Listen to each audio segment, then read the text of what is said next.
Hey everybody, it's the coach, and this is Madden 19 on EA Sports.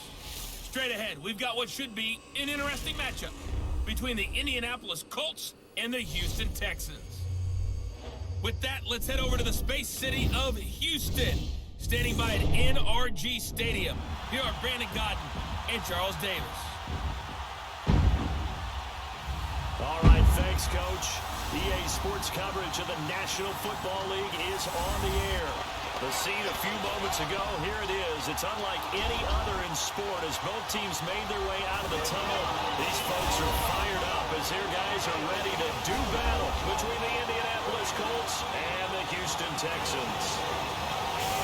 Hi again, everyone, with Charles Davis. I'm Brandon Godden. And Charles, we look at this Texan ball club entering play here. Now, losers their last time out, so they'll look to make amends here.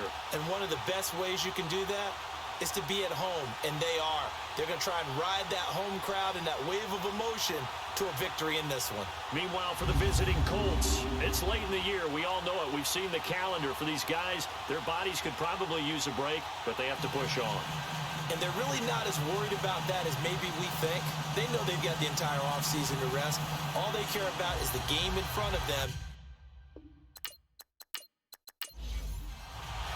3/4 of the NFL season are complete. What works in our final month? We're underway in Week 14. Now it's Adam Humphries on the return.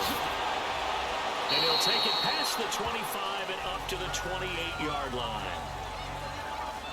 So the Colts now coming out for their opening drive. They're led out by their quarterback out of Fresno State, Derek Carr.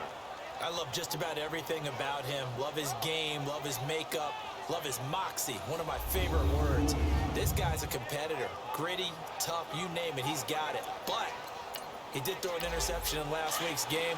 That contributed to a loss. And despite the fact he threw 3 touchdown passes, he's going to be out there redoubling his efforts and trying to play better.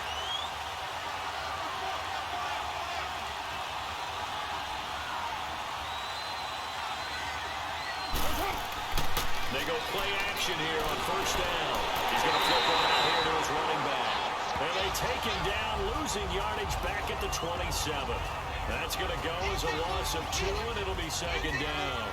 Well, that was a simple throw and catch, but even with that completion, 0 yards gained, so they're behind schedule on down and distance. I think they were hoping to get it to him. He could make a man or two miss, but that window closed quickly.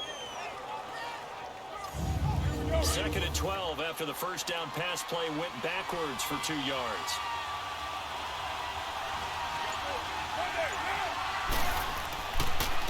Now it's the Florida Atlantic line. This is Arthur Morris. And he'll be tackled at about the 35. A nice job there as he rumbles for 9. And it'll be back to a 3rd and 3.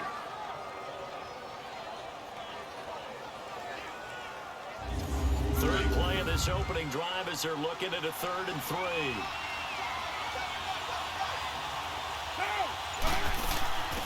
The former Purdue Boilermaker, Raheem Mostert, and he's got the first before he's brought down at the 39-yard line.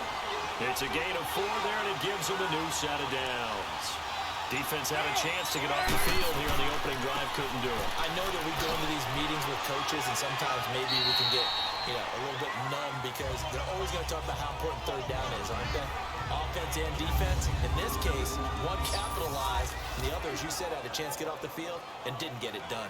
And the big boys up front in the trenches, what do you think of the O-line, Charles? I love them because this is a group that's so cohesive. They know what the man next to them is going to do at all times, and they operate as a terrific unit. Now they'll throw to Carr. A battle for it here, and this will be caught. 18 yards on his first catch of the game. It's a first down. I do believe we'll see a little bit more of this as this game progresses because when you can have that type of a game in the middle of the defense, it hurts them in so many ways because most teams like to be strong down the middle. And if you can sting them there, that opens things up for you on the outside as well. That's where their big tight end, is so good. That middle third, the seam routes, the in routes. Yeah, you're right. Probably see more of that. Yeah, it takes a lot of courage and fortitude to go in the middle as well. But he's got it. Here's Morris. And little room to maneuver there. He gets it down to about the 39. And the tackle there by Quan Alexander. Defensively, here are the starters for Houston. They sit at number 20 in the NFL right now against the run. And stopping the run, that's been an issue for them all season long. Aren't you glad that you're not coaching the defense right now? I'm very glad. They said that they've seen it in doses, but very, very small doses. Yeah, you've got to be consistent. It's down in and down out, being able to play it, understand what you have to get done, and finally stop some people, put them on the ground. Throwing for his line back, and he's got him complete. And they'll be inside the 35 now at the 34-yard line. 6 yards on the pickup, and that'll bring up 4th down.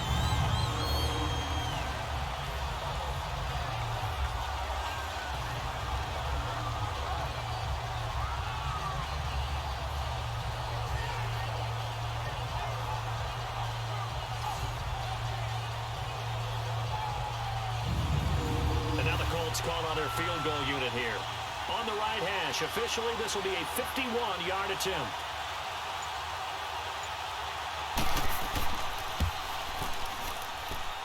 And that is no good. Hit it well from distance, but he couldn't work it back in, and this will remain a scoreless game. That opening drive looked good for a moment there, but they'll wind up being turned away thanks to the missed field goal. And those especially hurt when you come into a game on the road. You're trying to get things to go your way early, and now you suffer a setback right out of the gate. The Texans offense now, they get set to head back onto the field.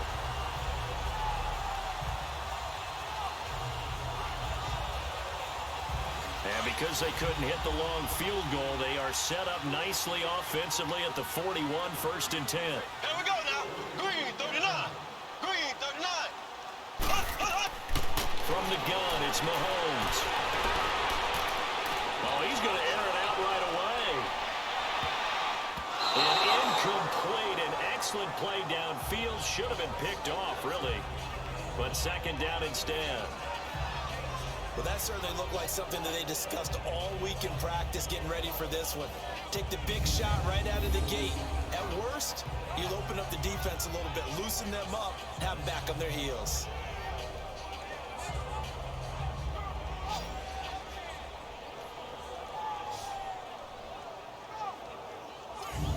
Here now is 2nd and 10, again from the 41. Green 39. Green 39. They'll run it here. This is James White. And he takes it past the 45 and down at the 46. They get 6 here after the incompletion, and it'll leave them with a 3rd and 4. And there's a run to be happy with. Good, solid yardage. He'll take that anytime you hand the ball to him back. Here we go. Blue 45. From the gun on 3rd down, Mahomes. He hits White, complete. And he's got the 1st down before being taken down at the 46. 7 yards there, good enough to move the sticks. Would it be safe to say that as precise as routes are supposed to be run in the NFL, maybe they're not quite as precise in college ball? That's accurate, yeah. And I think we saw a college route in the NFL there. Just find the soft spot, find the dead zone, and find the 1st down. And that's what he just did. Here we go now. Green 90. They'll run it now out of the gun. He'll get about 4 here, down to the 43-yard line. The numbers for White a week ago, 16 carries, 55 yards. And partner, I thought it was a lot of fun for us to be able to sit in on their film session with the offensive line. We saw how they blocked it up last week to pretty good success, and we see what their game plan is for this week. They expect that defensive front to be someone they can move. Here we go now. A 1st carry for the rookie Nick Chubb. And he is met quickly in the backfield. Down he goes, folded like a lawn chair. They'll wind up losing 3 yards here. And that'll lead here to a 3rd down. That's a really alert defense there because they saw the heavy look come in from the offense, countered it with extra linebackers who brought a little bit of speed and heft, and able to really make a big-time play for their defense. And now on 3rd down, they'll need to get it to the 36 to pick up the 1st. Here we go now. Green 90. Mahomes now to throw. And that is incomplete. Nice play there to force the incompletion. And to me, one thing's for sure. When you're the underdogs and you're playing on the road, you absolutely have to get takeaways. You've got to get the ball from them. Yeah, win that turnover battle, going to be key. They didn't get one there, but you get the feeling they keep making plays like that, they might just get a few. Yeah, once you get one, defensive teams think they come in bunches. He punted 4 times in the loss last week as he gets this one away here. As the Colts offense makes their way out, we take a look at the playoff picture in the AFC. Last time out, they had that long 50-plus yard field goal that they missed. And I'm sure on their sideline they're thinking to themselves, okay, do we still want to try one if we're in that position again? And I would dare say that the answer would be yes. They're going to have a lot of confidence in their kicker. But just to be on the safe side, I'm sure they told their offensive guys, can we get a little bit closer this time? Closer. Yeah, well, you know, I'd rather get in the end zone first and foremost. But if all else fails, less of a field goal attempt for him. Give him 13 yards on the opening play of the drive and also give him a first down. And that's a run that'll energize an offensive line. They'll take that one all day long. Fundamental breakdown by the defense. You've got to be able to make plays on the edge. From the 32 now, here's 1st and 10.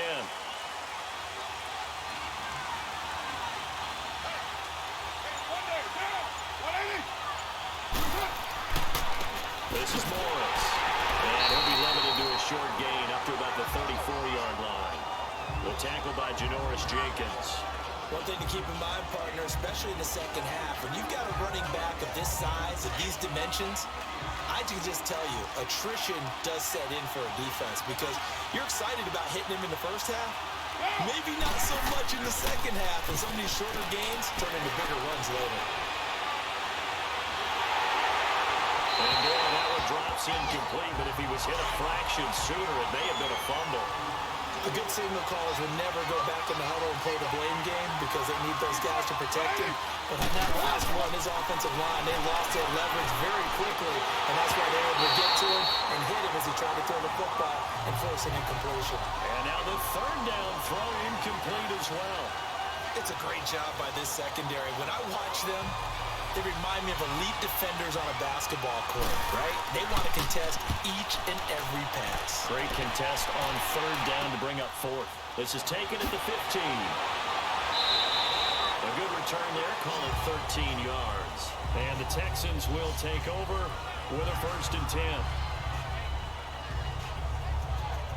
And as this offense makes their way back out, NFC playoff race time, we give you a look at what's going on there. And our game's hit a little bit of a lull here, a little bit of a snag. Punts on back-to-back drives. And old school coaches don't necessarily mind that. Didn't turn it over, right? Didn't create a big play for the other team. Right now what you're looking for is can you gain an advantage in field position? And that's what both teams are seeking right now. Yeah, they'll be seeking to gain that advantage here on this drive. Just a yard on the pickup there, and it'll bring up a 2nd and 9. Nice job by that defensive front there to hold him to a short gain on 1st down. Well played, I must say. Yeah, only getting 1 yard. There was no room to run. And they'll get it up just short of the 45 at the 44. His first catch, good for 14 there and a 1st down. Like so many tight ends nowadays, they have no problem at all putting him in the slot and letting him go to work. And that's a nice pitch and catch right there for a 1st down. Here we go now. On 1st down, Mahomes. And he's going to get this all the way down inside the 35. 23 yards on the play.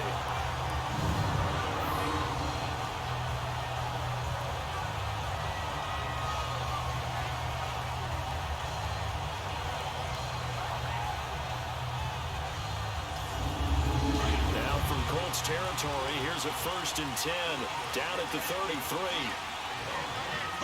Blue 45. Blue 45. They'll run it now out of the gun. And an alley to run. And room there to work it inside the 25. 9 yards is the pickup there, and they'll have a 2nd and 1. A nice run here early on. It doesn't take a great play caller to realize you want to establish a guy of his caliber who runs like this early because they will pay dividends as the game progresses.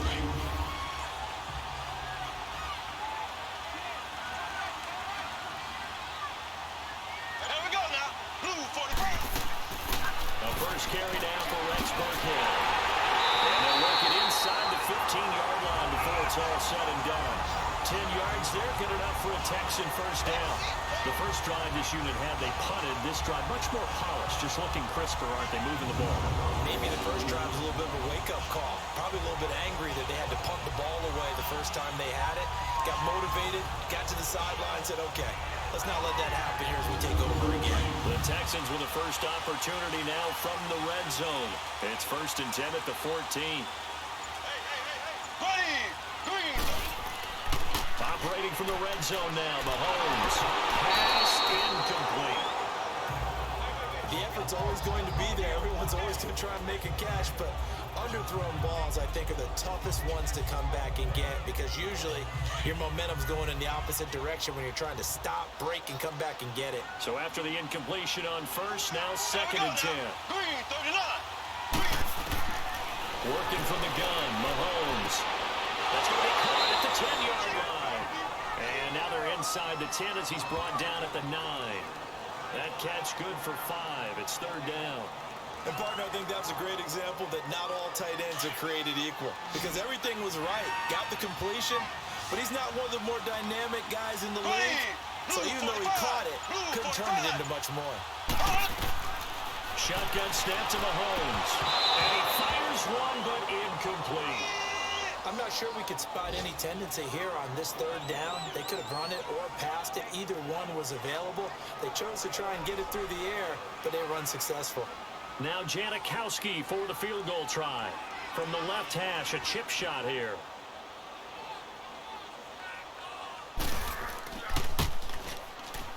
And Janikowski bangs it through, and it's now 3-0 Texans. That drive took him inside the 10. Good job defensively to hold him to 3. Yeah, I like how you did that. Give a little tip of the cap to the stop troops there because they didn't give up a touchdown in that situation, right? Made them kick the field goal. And yeah, points went against them, but that feels a whole lot better running off the field. Set to return. Here's Raheem Mostert. And he's up across the 25 and down at the 28-yard line. And the Colts getting ready to go and hoping to do better than they did their last possession when they punted the football. Appeal to the vanity of your offensive line. Tell them that they control your fate. Leverage guys. Win the line of scrimmage. If you do that, you start to win first down. You win second down. And guess what? You start accumulating first downs. And that's what they need in order to not pump the ball again. On 1st and 10, here's Carr. It's complete to Jerome Brown. And they get him down, but not before he takes it across the 40-yard line. Solid way to start the drive. 13 yards, picking up the first.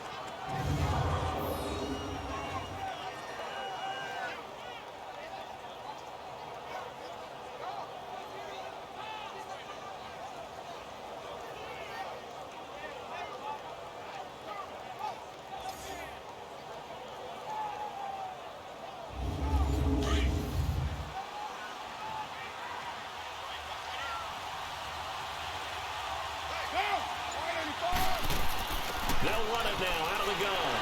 And he was able to shed the tackle, but the reserves come in for the stop. Kenny Clark, the big D tackle there to make the stop. What's the old expression, 3 yards in a cloud of dust? In this case, it's dust-covered pellets. It's no longer that old grass that we used to play on, right, and chew it up. Now we've got that artificial surface. You see the pellets go up. Still a nice play by the defense. They'll run it now out of the gun. And he'll take this one up close to about the 45. Just a 1-yard pickup there, and it's going to make it 3rd down at 6. What an advantage having an elite guy in the middle of the defensive line because not only does he take up the space and let the linebackers run free, but he can also make plays himself, as we just saw there. And before they can run another play, the clock hits triple zeros. And time is up on the first quarter. 3-0 is our score. EA Sports NFL Sunday returns following this. The NFL on EA Sports is presented by Snickers. You're not you when you're hungry. Snickers satisfies. Back with Charles Davis, I'm Brandon Gaudin. The Colts in possession of the football to begin quarter number 2. They're looking at a 3rd and 6 here to start things out.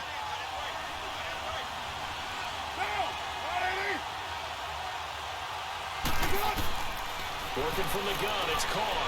Now a crash of bodies here, and it's intercepted. Picked up by Deion Jones, the linebacker. Well, this is a defense that can confuse even the best of quarterbacks with their zone schemes. And here you've got a linebacker that's going to stay at home and just sit down in that zone. And this one basically comes right to him.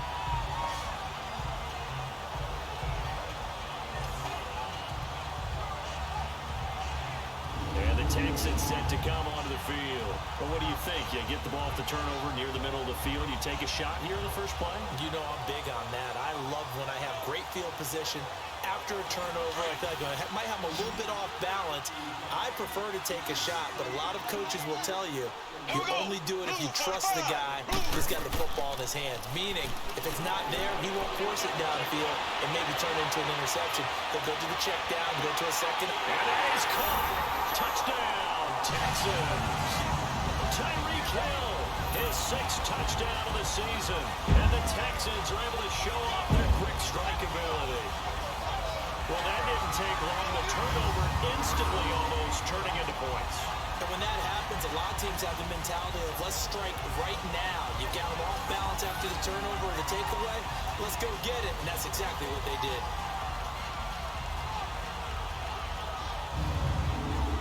Sebastian Janikowski on for the PAT.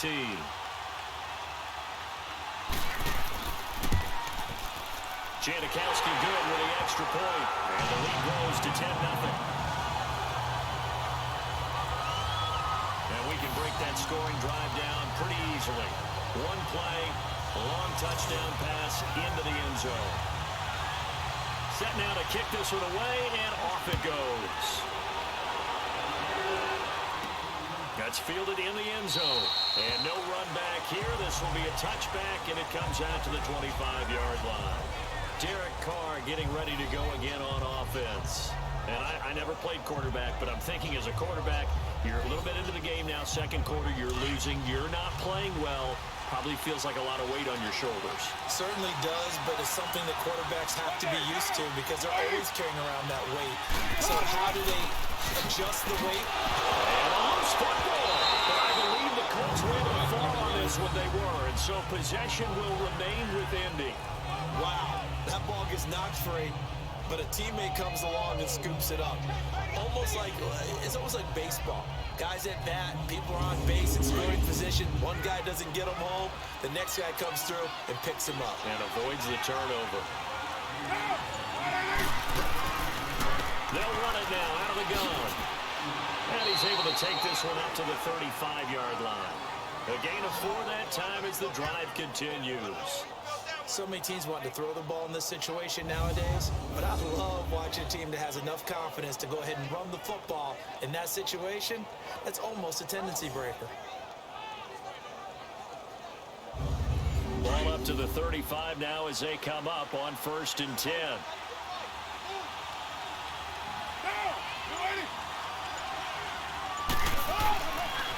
They'll toss it to Morris. And he went nowhere. Well, he went backwards, back to the 33. A loss of a full 3 yards, and now it's 2nd down. We think, Brandon, I like the intensity this defense is showing right here on these first few drives. They're not just holding the line because they're doing their job, but they're doing more than that, aren't they? They're getting a nice push into the offensive backfield. And a great example right there for the loss on the tackle. And he takes a shot on the release as this will be incomplete.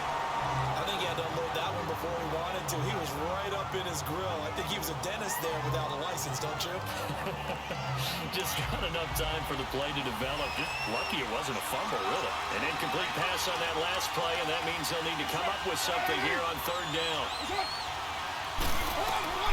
To throw his Carr.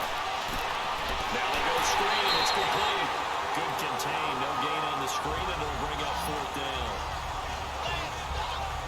I know you've got a baseball background, right? A little bit. Started minor league ball. Yeah, you did some of that, right? What do they do when they do the signals? An indicator, right? Whether it goes or not, yeah. Yeah, whether the play's on or not.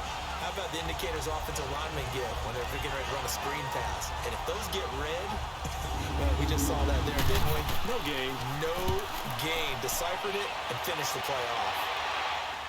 And a fair catch taken back near about the 35, 36-yard line. So a change of possession here on the punt. And possession will switch hands, 1st and 10.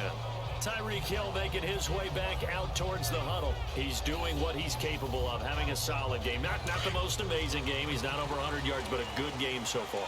And you just know that mentally, he feels like he's one catch away from turning it into a great game and starting on that road. And the defenders are well aware of that, too. They've got to figure out a way to not let that escalate. Keep him right in his zone here and call it a day, because otherwise, he can really decimate him. Better believe they are well aware of his playmaking ability.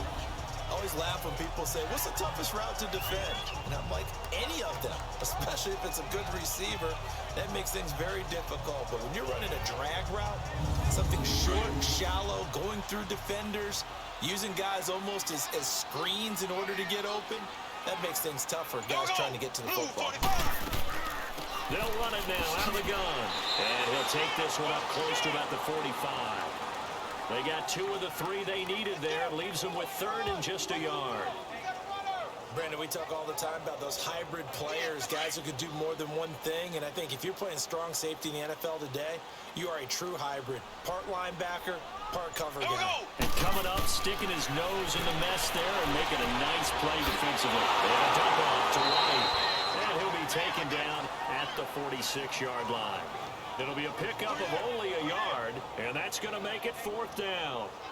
I know it was a gain, but you have to sense probably a little bit of disappointment there, because when it's out there in open space, I think they expect to get more out of a play, don't you? Especially when you're getting it to your guy out of the backfield. You're expecting him to be able to create something, be a little more shifty. Yeah, no doubt about it. Good open field tackling held it to an okay gain. Here's Tressway now as he'll punt it away for the 2nd time.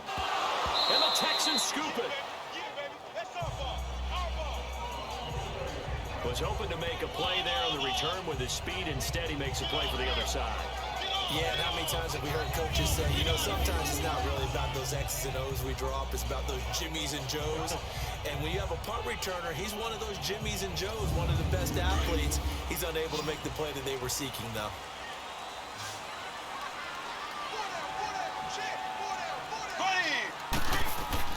Now a play fake here on 1st down. Oh, it's incomplete. That would have been big in the end zone if he could have held on. Instead, it's 2nd down. Not only did they drop what looked like an interception in the end zone, they blew a golden opportunity to shift the momentum. So now 2nd and 10 after the incompletion on 1st down. Now a carry for White, and he'll fight his way down right around the 12. Defensively, Jimmy Ward in on the stop. I do know from experience that when you slow down someone's running game, you're now doing the dictating on defense. And guess what? Now you're getting ready to tee off on the quarterback because they have to throw it all the time. But you still have to be alert for the draws and other plays of that nature to make sure you don't get hurt. Call it a gain of 3, and it'll bring up 4th down. Partner, when you're not able to run the ball successfully, it really messes everything up for an offense, because no longer are you setting the tone and dictating the game. If you do want to throw the ball, play action's kind of gone out the window because they don't respect the run. And last but not least, you don't get to dictate it all when you want to throw the football, and that really hurts you as an offense.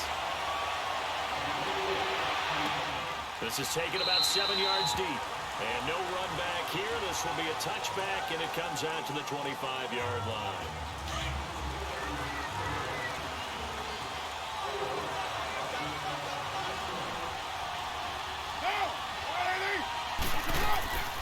On play action, now Carr. Oh, the ball comes out on the hit, but they'll say it's incomplete. When defenses get to the quarterback that quickly, a lot of times it's called a jailbreak. It wasn't quite that fast, but fast enough that he had no time to look downfield and set himself to throw the ball. And as he tried to do that, he was hit, and it forced an incompletion. They'll run it now out of the gun. Will lose yardage here back at the 23-yard line. It's a loss of 2, now 3rd down. When you're putting together a formula for winning defense, it's exactly what we're seeing in this game. Controlling the line of scrimmage, attacking, and changing everything so that now they're playing in the offense's backfield. They're playing an excellent game.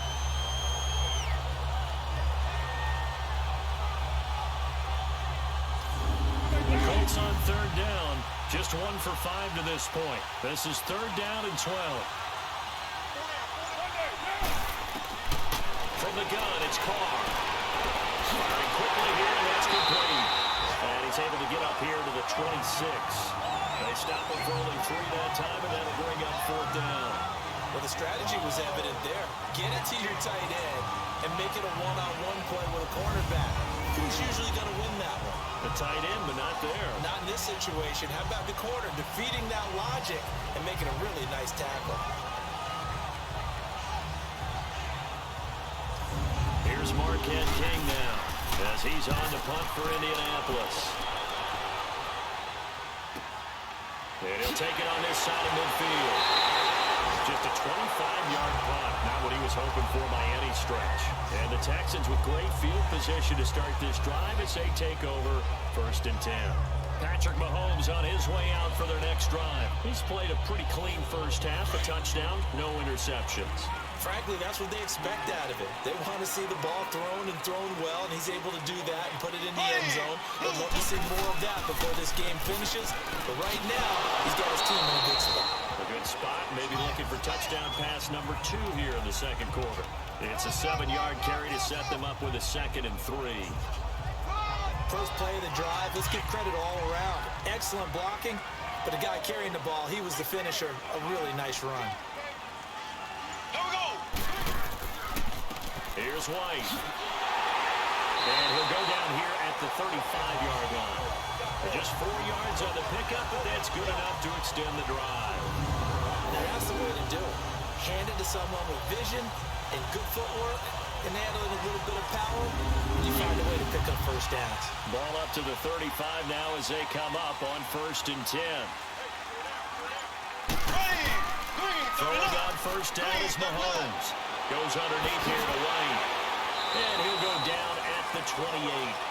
Give him 6 on the play, and it'll be 2nd down. 6 yards was the pickup on the last completion, so here's 2nd and 4. Green, 39. Green. Again, this is Chubb. And he'll go down here right around the 23-yard line. 5 yards is the pickup there as that extends this drive. Nice job there finding room to maneuver, and he worked his way into another first down. And look, they had great field position to start, but boy, they did a nice job taking advantage of it. Now they're just hoping to cap it off. 3 yards on the pickup there, and it'll be 2nd down. Some of the most unselfish players on any football team, defensive tackles, because we ask them to just eat up blocks and allow other people to make tackles. And when he can make a play himself, as we just saw there, that's a big day. A solid pickup of 13 sets him up 1st and goal. We don't talk about it very often, but sometimes there's a dip in intensity when you start the second half, which can manifest itself in some sloppy tackling. And how about right there? He ran right through that weak tackle attempt.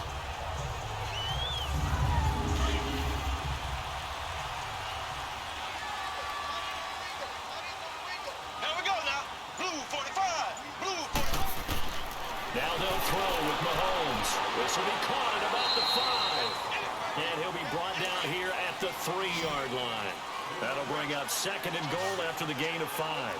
I think it's okay that he didn't get a whole lot on that play, but it's nice to have a safety valve that's built like this guy. Big target, guy you can spot pretty easily. Put it on him when your other targets aren't open. Now a 2nd down throw for the end zone, but it's incomplete. That was a dangerous throw towards the end zone. Boy, did it hang up there forever. Wanted to run up there and pull it down out of the sky. Yeah, it felt like it really should have been intercepted. Lucky to have that one back. You've got to be more careful when you're that close to the goal line. They'll run. This is White. Fighting for the end zone. He lost the football. It's out. And the Colts pick it up. And a big turnover there as his guys will get the football back. Partner, you know how often we hear about the red zone, right? From the 20-yard line going in, that's scoring zone, getting points on the board. A lot of teams call from the 10-yard line in the green zone. That's your money zone. He fumbles the ball inside the money zone. You have one job, take care of the ball. That didn't happen. Here comes the Colts offense now as they make their way onto the field. And down on the scoreboard, certainly needing to avoid what happened on the last drive, punting the football. Sense of urgency has to take over for them here. They know the score. They know the situation. And by the way, the punter no longer exists for their offense. That's how they have to treat this drive. They need points. Big time. Calling no gain on the play, and it'll be second down. No gain on that run, and while the team is down, there's still time to come back and win the football game. If I'm the offensive coordinator, though, I've got to think about moving at a faster pace and maybe opening things up a little bit and throwing it a little bit more. Here's Carr. His throw is incomplete.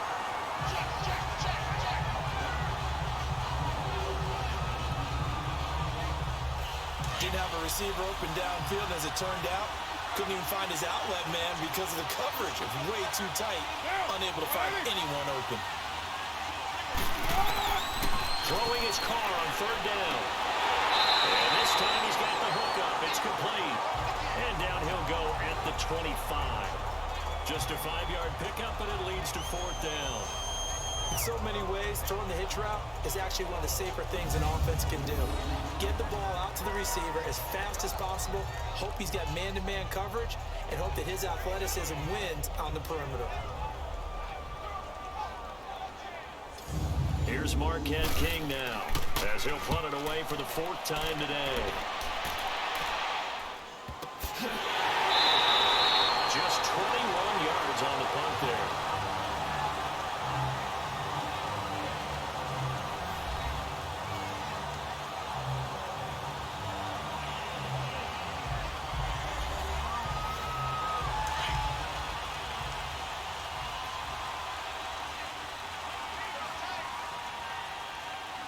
Here we go now.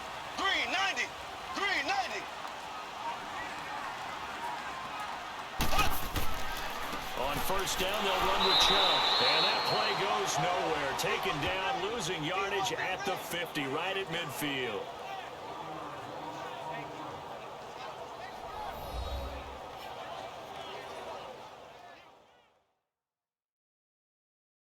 A reminder, once we hit halftime, as we do all season, we'll send it down to Jonathan Coachman in Orlando. He'll have all the stats and scores from games in progress around the NFL. The best multitasker in the business, the coach.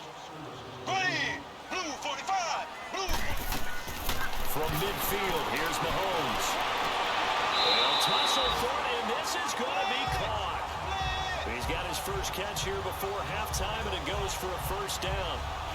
We didn't need to ask around the league, but we got to confirm this guy's a good player. They've got to find a way to get him more involved, call a few more plays that target him. Absolutely, because here we are toward the end of the first half, and that's the first target, not just the first catch, first target.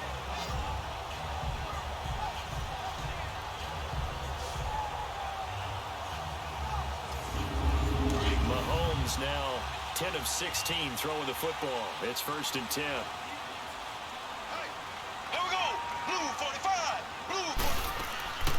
They'll run it now out of the gun. And inside the 20 before he's brought down. Another big gainer that time. This one goes for 19 yards. Now that's how you start to get back in the good graces of your head coach. Remember, he fumbled on the last possession. How about the fake they showed him? Giving him the ball again, and he replayed it and picked up the first down. This will be caught at about the 5. 11 more on that one, and another first down. And now before this first down play, we're going to get a timeout here, as they'll stop it with just over a minute to go before halftime.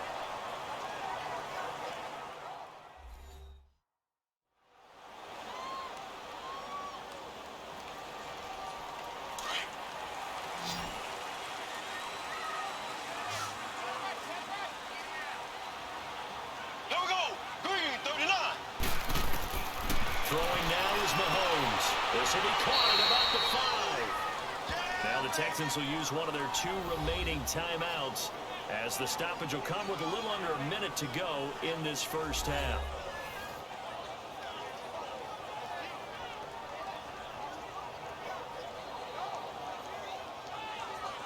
And we are back here. I'm Brandon Gaudin alongside Charles Davis. So the offense takes the timeout, and now we're set to get going. Here we go. Blue 45. Blue 45. Mahomes to throw on second down. And he's got it. That time the completion goes for 4 yards, and we're set up with a 3rd and goal. I think the best offenses love to get the ball to their running backs in open space because they have the ability to make people miss. and they also have the ability to run over people. And if you do that throughout the game, after a while, they might just run through some of those tackles and go a long way. Well, we saw him shed a nice tackle on that play.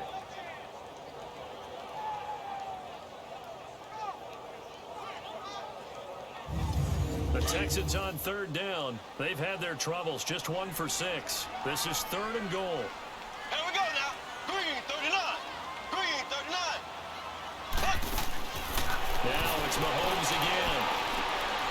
Finding his safety valve here. That's complete. And now here's a timeout called by the Colts on the defensive side of the ball, as the clock's going to stop with 47 seconds to go in half number 1.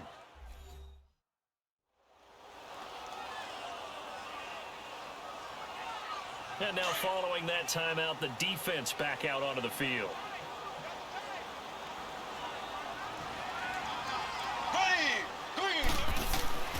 They'll run for it. Chubb, and he gets into the end zone. Touchdown, Houston. Nick Chubb, his 3rd touchdown now on the year. And the Texans will extend their lead. I heard a coach talk about those late-in-the-half scores, especially ones that give your team a pretty decent cushion.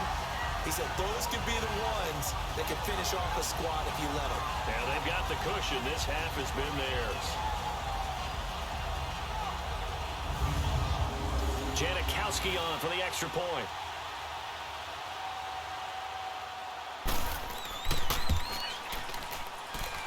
Janikowski adds the extra point, and that pushes the lead up to an even 20.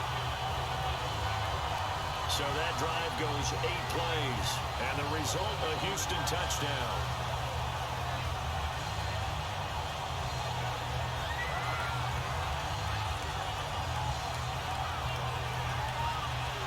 The kickoff unit is out on the field, and they will send this one away. That'll be taken in the end zone.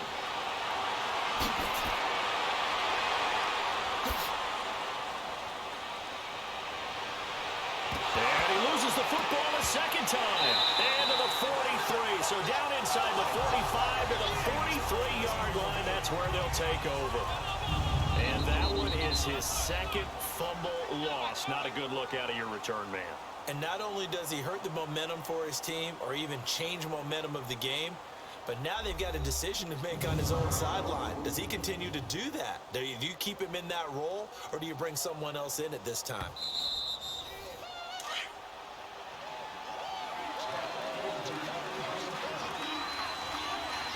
This challenge was initiated by the guys in New York. Taking a look at the play, less than 2 minutes to go.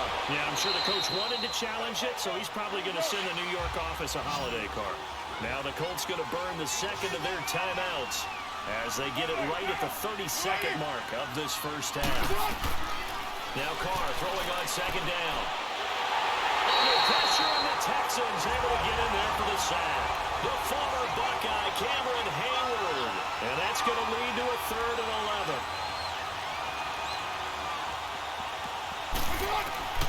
Shotgun now for Carr.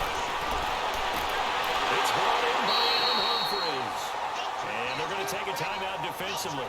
So with 4th down coming up, they go ahead and burn it and say we'll see what happens.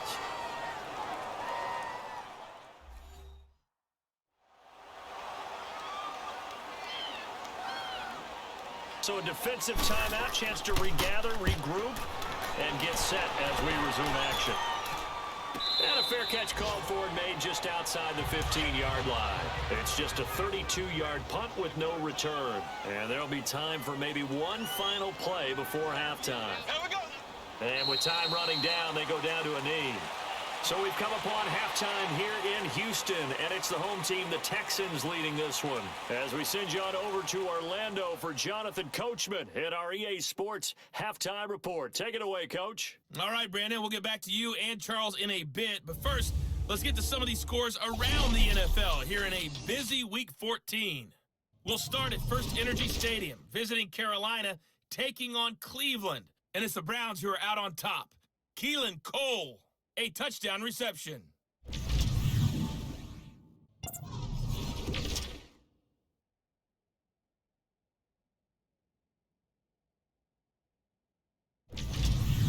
Last Lastly, let's check on one final game for you.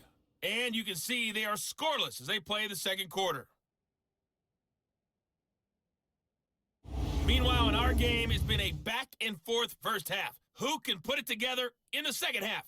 For the answer, we turn it back over to our broadcast team of Brandon Godden and Charles Davis. All right, Coach, thank you, and we welcome everyone back for quarter number 3. That'll be taken in the end zone. And he'll elect not to return this one, so they'll bring it out to the 25 on the touchback. Now the Texans offense, they head back out to do battle here. They built a good first half lead. Now they have a chance to add on to it. And what I'm thinking is that the offensive staff spent the entire halftime just working with them on, here's what we think they're going to do to attack us in the second half. Nice first half that we've had, guys, but be prepared for some change-ups. We're going to see them when we kick it off in the second half. See how they handle any adjustments that might be made defensively. First down yardage on the first play of the drive, 14 yards. You can see the time and effort and thought that they put into their passing game because it was evident right there. It looks like a simple pitch and catch, but you and I both know that they have planned for this and worked hard to make it happen. So from the 39 now, they'll come up on a 1st and 10. Here we go now. Blue 45. On 1st and 10, here's Mahomes. He rifles one that's intercepted. Picked up by Eli Apple. And he will score. Touchdown, Indianapolis. Well, partner, I do know this. If you're a defensive back, you have more chances to make a team now than ever because people are using 5 defensive backs, 6 defensive back packages. Not exclusively, but way more than before. That was a nickel package there, and what a pickoff. Why is that? Why are they using that more? Because more people are throwing the ball on earlier downs than ever before. This has become a passing league, and because of that, more defensive backs on the field on most plays. Extra point right down the middle, and that will get them one closer. So the defense creating some points, not only getting the interception, but then returning it to the end zone for the pick 6.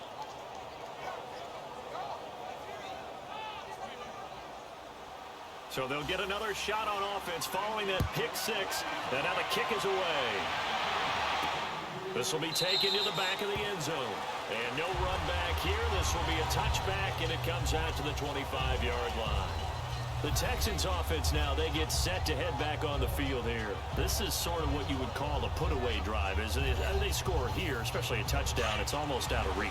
It certainly feels that way, and I think that they're going to call their plays accordingly because what you really want to do, even though you know the scoreboard is still up there and the game's going to go on, in fact, you can take the spirit away from another team. That their drive and will to come back and win can be taken with another score right here. It's still third quarter, but you just get that feel. Yeah, they're teetering right there on the brink, aren't they? Meanwhile, they take a shot to start the drive, but this is going to wind up incomplete. But I guess that answers the question whether or not they want him throwing it again right away after throwing the pick 6 on the previous drive. Yeah, not something conservative or underneath. Pretty big shot right there. Get him right back in the saddle and say, go ahead and sling it, big guy.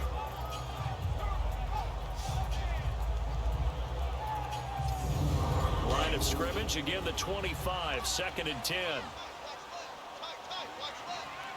Ready. Green 90. Green 90. Mahomes again here on 2nd and 10. He's going to flip one out here to his running back. And a nice little quick spin move before he's dropped. And a pretty good gain. It's a 9-yard pickup on the play, and that'll make it 3rd and 1. From the gun, it's Mahomes. Throwing for his running back, and he's got him complete. He lost 2, and it brings up 4th. Well, I know it goes against the instincts of the person catching the ball because all you're ever taught is catch the football, don't drop it. But drop it there. Yeah, in that situation, dropping it would have been better. End up losing yardage, even though they completed the pass. Good as a sack. Yeah, how about that? Although they won't get the same credit for it, and it won't help them at contract time. It's just a 30-yard punt that time, no return. And the Colts will go on offense here, 1st and 10. And now Indianapolis set to take the field. Now, if you're a fan of punting, and I know that not many people are, but this game kind of turning into one for you. Well, it's okay if it's a skills contest, right? We're really into it then, but not during the course of an actual game. This has turned into a field position game, though. Sometimes a better punter may actually determine the outcome. They'll run it now out of the gun. A gain of 3, second down. You know, despite the scoreline, I think they've got to like where they are here. They're on the road and just one big play away from getting right back in this game. I'm going to follow right along with you because the spot they're in now is a credit to their defense. They've kept them in it by making the plays that they've made, and that just means you're one big score away from being right back there. Now, the question is, can this offense step up and make that play? Because that's been an issue for them in this game. On third down, that's Morris. No gain on the play there. Nice job defensively, and it likely forces a punt situation on fourth. Now, they struggled to get him rolling on the ground in the first half, and that's sort of continuing here in the third quarter. Yeah, but I don't think it's time to abandon the running game. I would say keep feeding the horse, and I believe they'll eventually reward them, especially as we get deeper in the game. Out comes the Houston offense as they get set to take over here. This crew had to punt last time they had the ball, but when you've got a lead like this, you content to play the field position game? You are to an extent, especially if you like your defense, because you have the lead, you've been controlling the game. But why put them in a tougher spot? You want to get out there and get something done on offense and maybe take command of this game yourself. And he'll have it past midfield almost to the 40 before being taken down. Give him a gain of 38. When the big guy rumbles down the center of the field and he gains leverage on a guy trying to cover him, it is really, really tough for the defender to get through him to make a play on the football. That's why guys love to throw that route. Down the middle, throw it deep, and let the big guy go get it.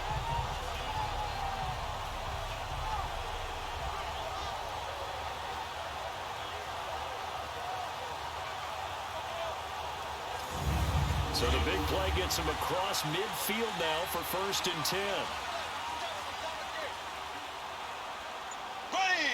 Green 90. Green 90. They'll run with White. And the lane closes up quickly as he'll get about 3 down to the 38. They tried a quick hitter inside, but that one was swallowed up because what they're hoping, those big defensive linemen will take the bait and move laterally and open up a crease that they can run through. Didn't happen on that play. Green 90. Green 90. On second down, here's Mahomes. On target over the middle of Hill. And he's got this down almost to the 20 before he's dropped. That'll put him close to 100 yards receiving. He's at 98, and he's got a first down. Fired that one in there, able to make connection on a nice in route. With those faster passes when they're going that fast, any hesitation as a quarterback that the deflection, if you miss, might be bigger and lead to an interception? Yeah, and the deflection works both ways. Maybe a defender gets a hand in the way and it pops in the air.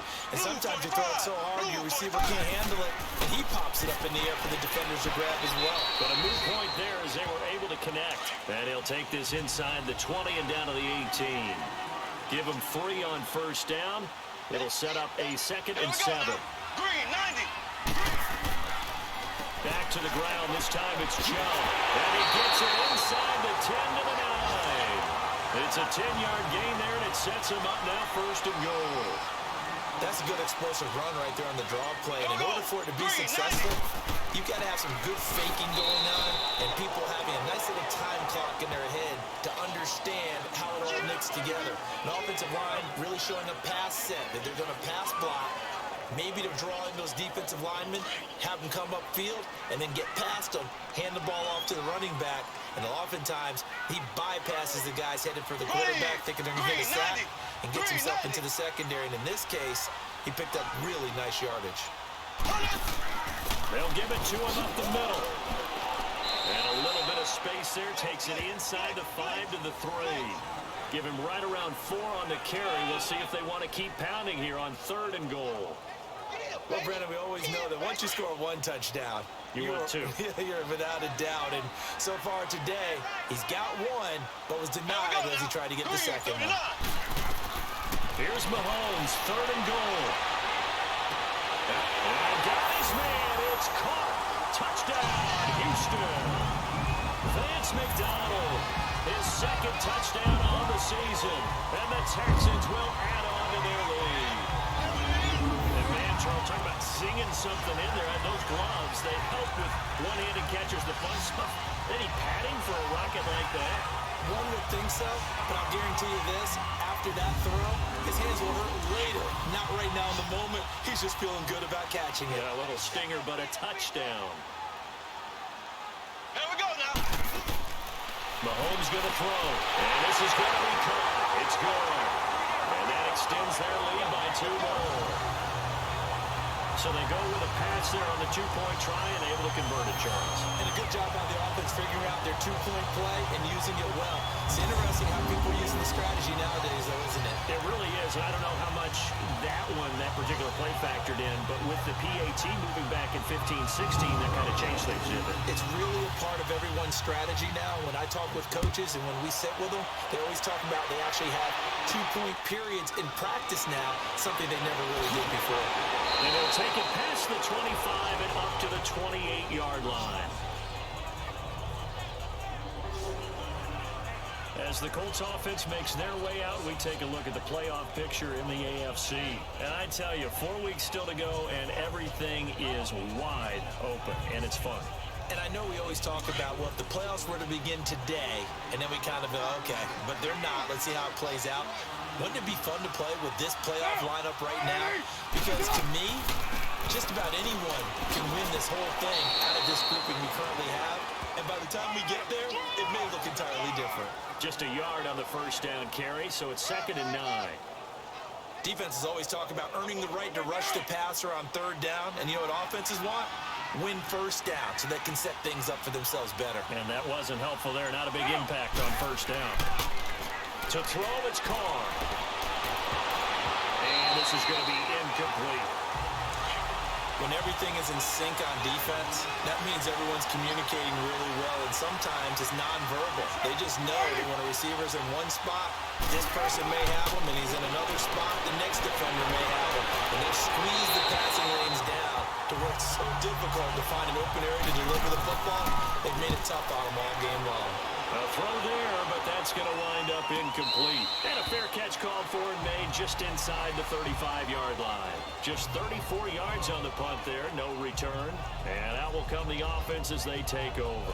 There again is the running back as he trots onto the field. And there are the numbers. Got off to that torrid hot start. We thought he was in for maybe a career day. Not the case. No doubt about it. It almost looks like a misprint after what we saw in the first half. But let's give a little bit of credit to the guys on the other side of the ball. They went in at halftime, made a few adjustments. And you know what else? They didn't lose their confidence in their ability to play.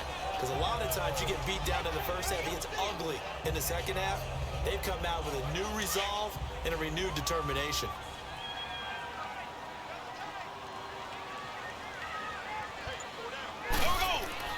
Now Mahomes throwing on 2nd down.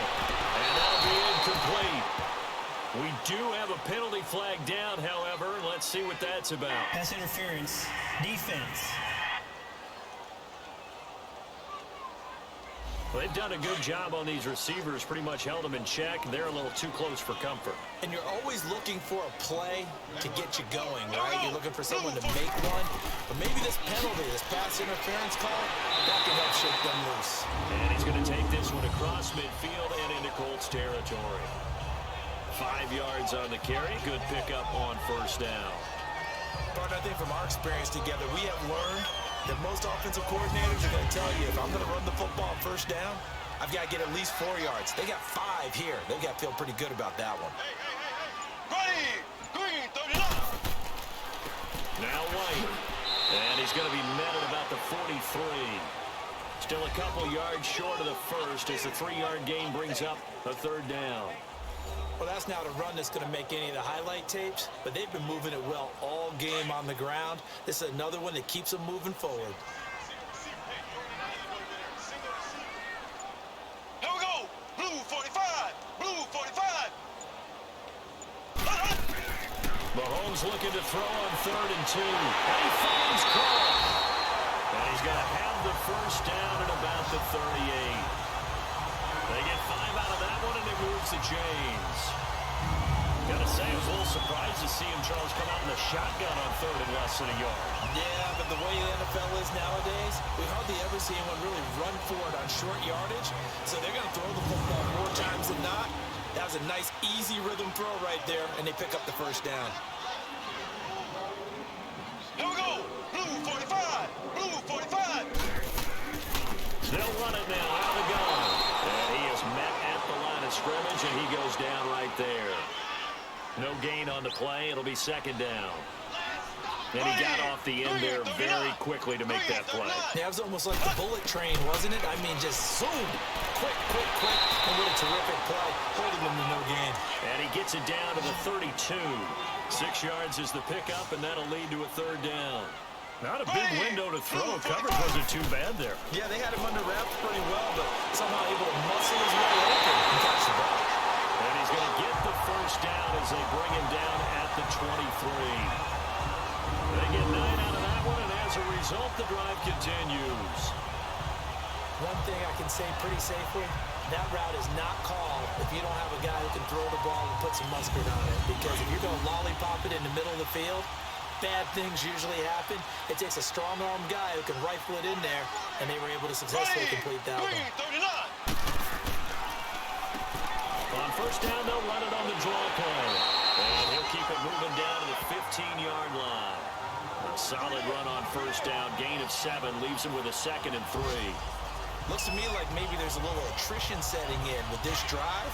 Because when you see that type of a run, I get the feeling the defense getting a little bit tired. And that's the last thing they need, especially when they look up at the scoreboard. Working from the gun, Mahomes. That's going to be caught with the 10-yard line. And he'll get it here to the 10-yard line. That catch puts him over 70 yards receiving now as he's got a first down. And the tight end is certainly a position built to move the chains because they can control space underneath. If they've got good hands, then, of course, they're a dynamic target. But one other thing is they're right in the sight lines of a quarterback on just about every play. And that makes it easier for the quarterback to pick him out and deliver. Mahomes will bring him up 1st and 10.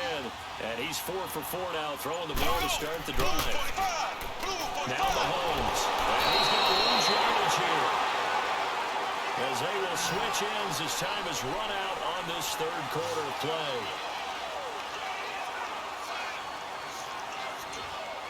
So it'll be 2nd and goal when we return. We've played 3 quarters. We'll return with more after this. You're watching the NFL on EA Sports.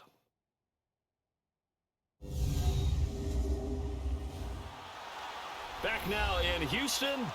A lot of happy faces in the crowd at this point as their guys have a big lead here to start quarter number 4. The first down, a bit of a disaster, and now on 2nd and goal, back even further.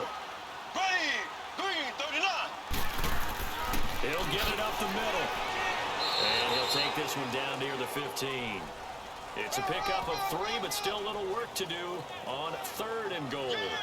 Well, partner, Marvin, our #1 stats guy, just handed me a little card that says he has 97 yards on the ground today. You think he's going to get the ball again? I think so. 3 away from that century mark. Gotta have it. Yeah, and I think what they're going to call is one of his favorite runs, whatever he feels comfortable with, and the offensive line has executed well today to try and get him over 100 yards. Now throwing on 3rd down there, but he cannot connect. And he couldn't hang on to it through the contact. Incomplete. Those passes out that far wide always make you hold your breath a little bit. Felt like it was in the air for a while. What it does is it allows a defender to gain some ground, come from a long distance, and have a chance to affect the pass. And Janikowski bangs it through, and that will extend their lead even further. So it's 3 more points, and that widens this thing out even further here in the 4th. And you know in this league, you can never have enough points, but this widens it out, as you said, and now it's all about ball control, isn't it? Out is the kickoff unit as they run up and send this one away. This will be fielded on the back line of the end zone. And now Indianapolis set to take the field. These guys had to punt last time. It has not been a very fruitful game offensively thus far. They haven't even made a trip to the red zone. And I know that everyone's going crazy on that sideline because that drives you berserk to come off the field, not really move the ball well, as you said, not even get to the red zone, let alone, not even put points on the board. They've got to just take a deep breath, relax, try and figure out what is working, and call more of that. Decent start to the drive, but let's face it, they need a lot of things to go right in a short amount of time down 3 scores. Yeah, they're going to run their 2-minute offense here in this game, but this is for future games. Can they get better and be ready for the next time, hopefully with a chance to win? Oh, it's a screen pass. That's complete. Fighting through. It's a gain of 4 there, and it gives them a new set of downs. So many things have to come together just right for a screen pass to break for big yardage. The blocking, the timing of the pass to the runner, everything has to fit together just right. But on that play, the defense was able to disrupt things and hold it to a short gain.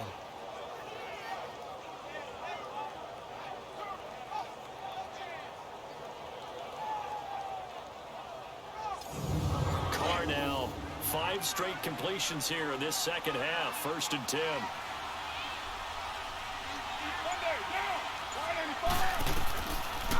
They'll run it now out of the guns.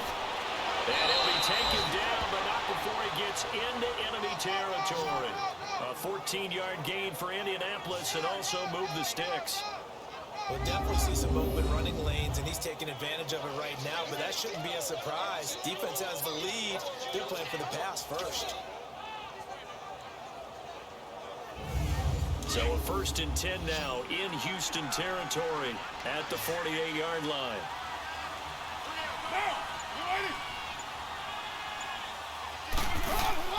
Working from the gun, it's Carr. Finding his safety valve here. That's complete. And that play goes nowhere. Taken down, losing yardage at the 50, right at midfield. It'll wind up being a loss of 2. And that'll make it 2nd and 12.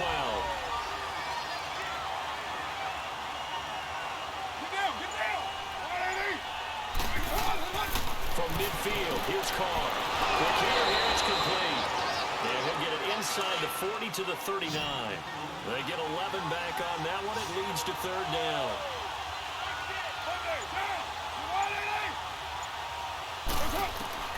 Carr to throw on 3rd and 1.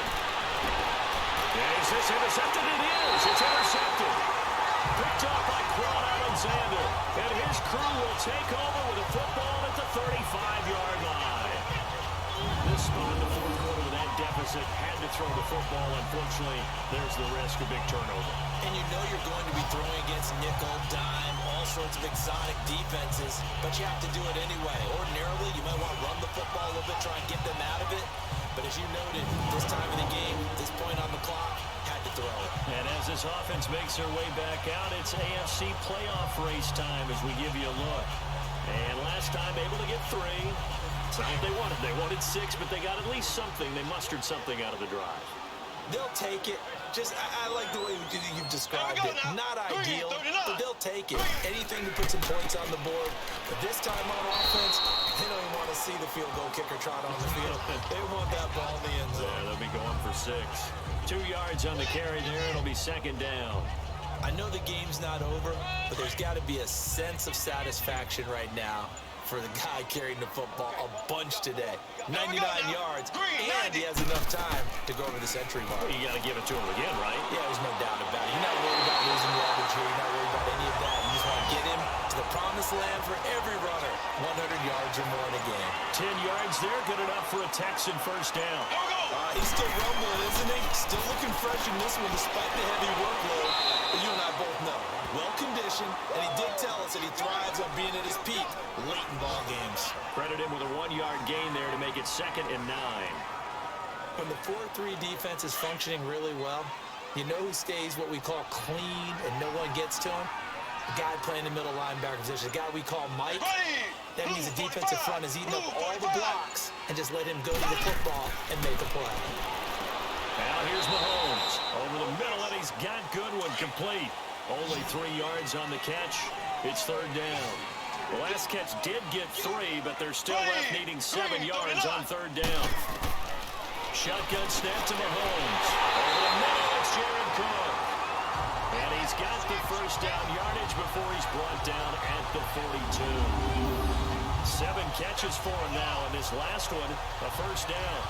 I don't want to make a story where there's not one, but he threw the 3 interceptions last week. Looked a little uncomfortable. He looks much more comfortable today. Yeah, just 1 pick so far and his team leads. So now they can play complementary football, meaning if he takes care of the ball and his offense, if they're humming along, the defense doesn't have to be out there as long. He's taking care of his guys on the other side of the ball. They're enjoying a 4th quarter advantage.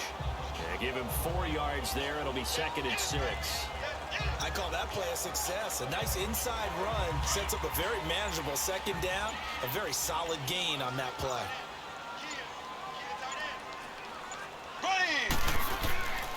They go with Chubb on 2nd down. And nothing doing.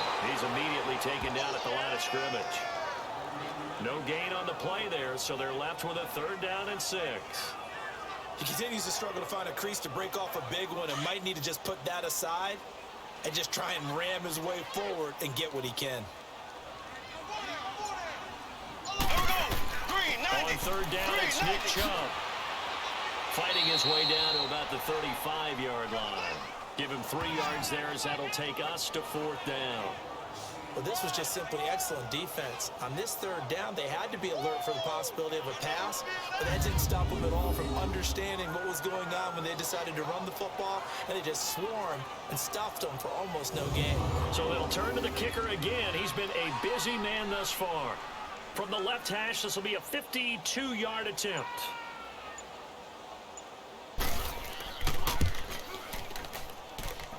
And his kick is good. Oh, he just did tuck it into the bottom of that left corner. And that'll push the lead from 24 up to 27. These kickers now, it used to be that a 50-plus yarder was cause for celebration. Now seemingly automatic. Yeah, isn't it funny when we prepare for a game, when you look at the backgrounds of these kickers, it's interesting, isn't it, to find out they were all-state quarterbacks, receivers, defensive backs, all-state wrestlers, right? Baseball players. We're finding athletes all along, and now they're just specialists putting it through the posts. Derek Carr getting set and ready to go again on offense here. And that interception that ended their previous drive likely also ended any shot they had at victory. Yeah, long road back from here, no doubt about that one, but let's face it, if you're going to go out there and compete, you want to try and end on a strong note, don't you? Absolutely. It won't end in a victory, like you said, but they can maybe take something positive out of this one. And he's taken down, but able to slip across the 35. A gain of 11 to kick off the drive, and it's a quick 1st down. As long as you go through your proper reads and progressions, the drag route can be one of those old reliable plays because usually it's good for a good chunk of yardage, as we just saw there. And those guys like it, right? They can get the ball with a full head of steam. Especially against man coverage, because man coverage, they're typically running away from someone and not worried about traffic coming out on the other end.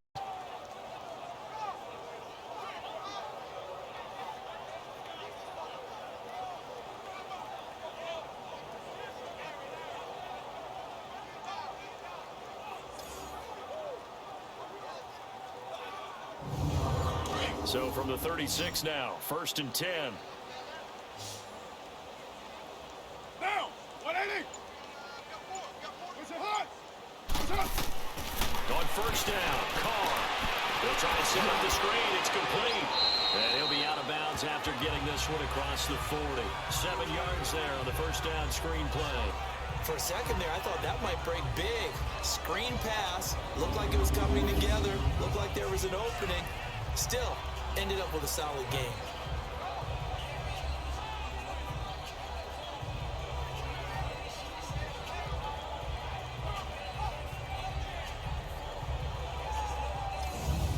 Able to get 7 on that 1st down pass play. 2nd and 3. Get down, get down. 180. From the gun, it's Carr. And a quick throw here, that's complete. And he'll get it out to midfield. Looks like, yeah, they'll spot it right at midfield at the 50. Call it a gain of 7, and it gets him a new set of downs. I think that's a big pickup for a 1st down because when you run a drag route against zone, you're sometimes asking for trouble because you might run into a defender. Yeah, well, there they ran into a 1st down. Executed it to perfection.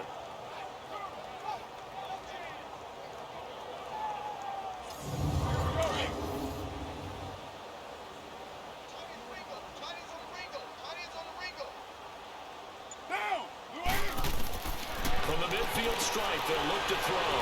That's complete to Butler. And he'll take it down shy of the 45 at the 46. That throw good for 4. It's second down. You got the big lead defensively. Willing to give them that underneath stuff, right? And this is why you work on your tackling. Tackle them after the catch, inbounds, keep the clock running. Just go ahead and bleed the game out that way.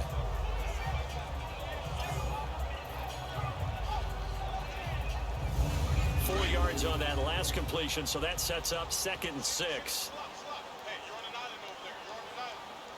Down! 180! Again, it's Carr. He's taken down for a sack back at the 47-yard line. Yannick Ngakoue in there to drop him, and his great season continues. 13 sacks for him now on the year. We've been around this league for a while, and many coaches never pull their starting quarterback, almost no matter the situation. In this case, though, I think he's got to make a decision. He's taking a pretty good beating out there. Yeah, with the deficit, maybe not wanting to risk an injury.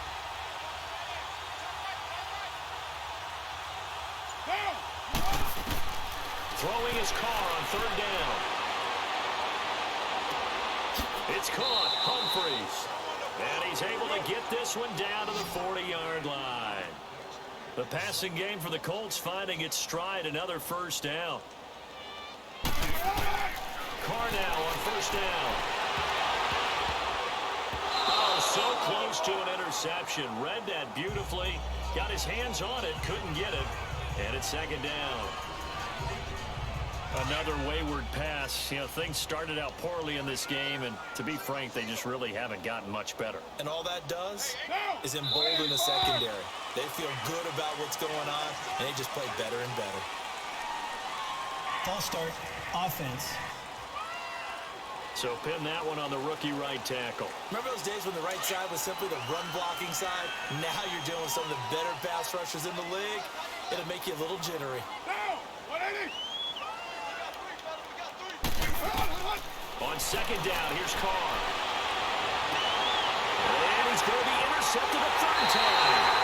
Picked off by Ron Parker. And they have the football and will set up shop at the 33-yard line. Well, this defensive pressure has been constant all game long. The pass rush, the coverage, they've all been excellent, and now they'll tack on an interception here as this one continues to slip just further and further out of hand.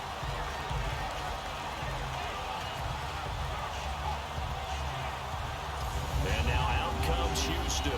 We've got a lopsided game here. I don't know, Charles, what does the handbook say that we discuss when we've got a game like this in the 4th quarter? Hold on a second. Let me thumb to the proper page on that. Know what it says? What? Let's discuss how we got here. This is a dominant performance, where they took control of this game, how they've managed to keep control of this game, and then we go ahead and think about how we're going to leave here and get to the airport.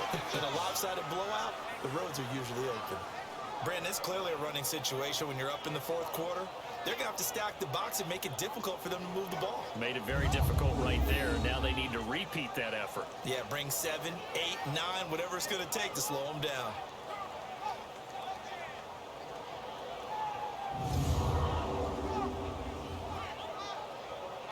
A loss of a yard there to start out. That leads to a 2nd and 11.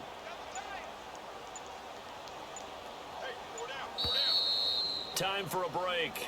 We'll come back and wrap up garbage time after this.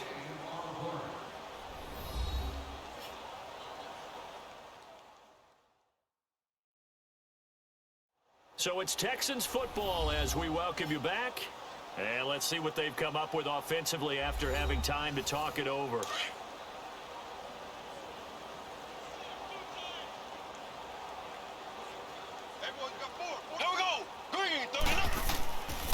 Handoff comes to Chubb, and he'll get this only up to about the 35.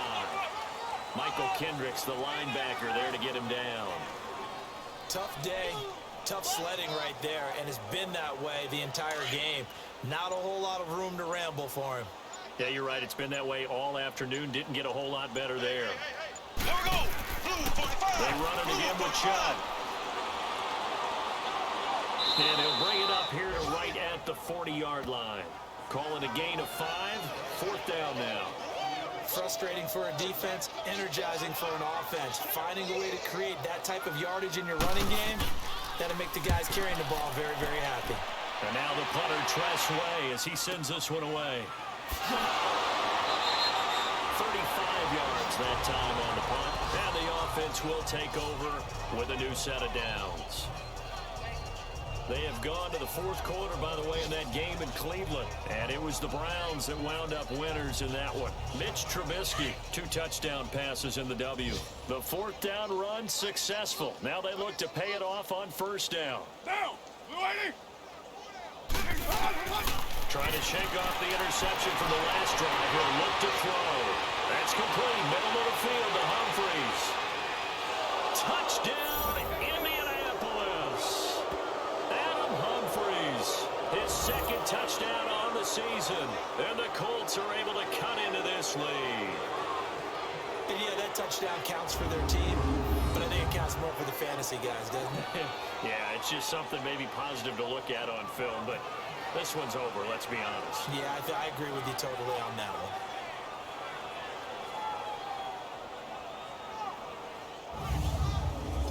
Point after here coming up.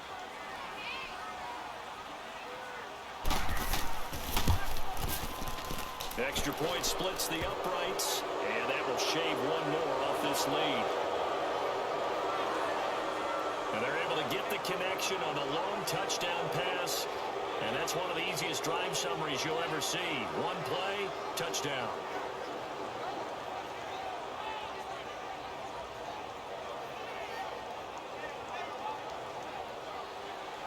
The kickoff team on the field now as they will send this one away. Now it's Murphy. And he'll be brought down at the 23, make it the 24-yard line. And now out comes Houston. They have the dream scenario you hope for coming into the game. Just one kneel here, and this game should be over. And it's always the final play of preparation each week. The practicing of the kneel-down formation, the victory formation. We've got a game in hand, and that's all they're going to want to do now. They'll put someone back deep just in case something goes haywire. But all in all, take the snap, kneel down, and shake hands. Yes, get out of there. Personal foul, face mask, defense. They're down here in the fourth, and that personal foul penalty is not going to help. No, in these types of situations, players will tell you that's extra intensity. From where we sit, it's actually frustration, not a good play.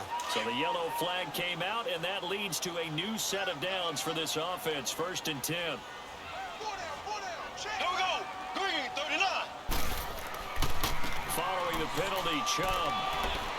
And another mistake here defensively as a flag is down on the tackle, and that's going to tack on 15 more.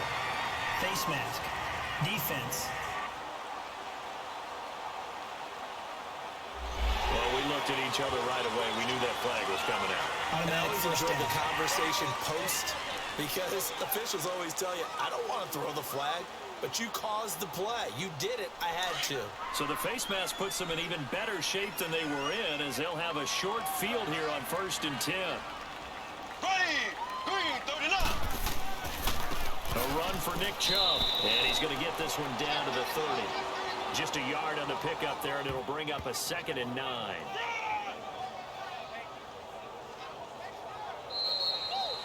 And Charles, I think when the schedule comes out, all teams, no matter where they're predicted to finish, talk about protecting your home turf. They were able to do that here in this one. Similar to a tennis match, right? Not letting them break your serve. That way you hold on to it. They got it done, and they feel very good about that victory. So for Houston, they move back over 500 at 7-6. And they will hit the road next week to take on the New York Jets. Meanwhile, for the Colts, it's another week to forget, as they're going to fall to 1-12 now on the year. And they will get a home date next week as they will take on the Dallas Cowboys.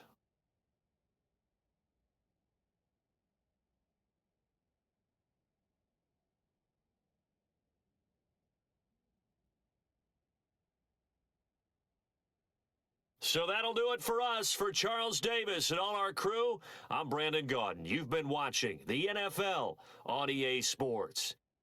It's a win for the Texans as we say so long from Houston.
This is Madden 19.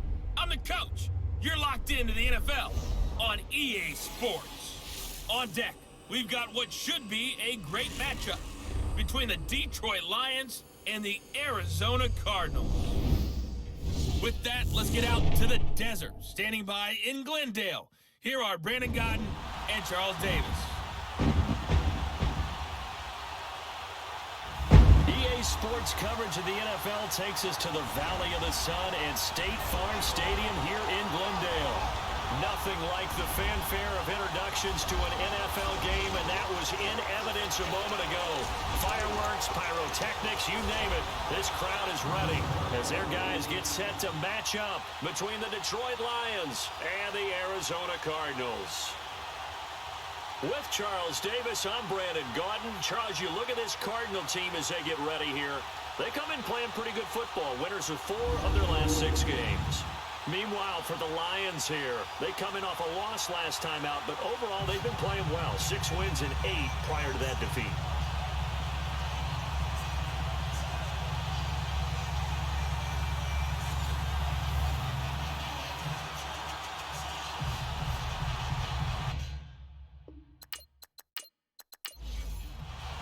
Two teams trying to stake their claim to postseason football. Week 14 of the NFL is underway.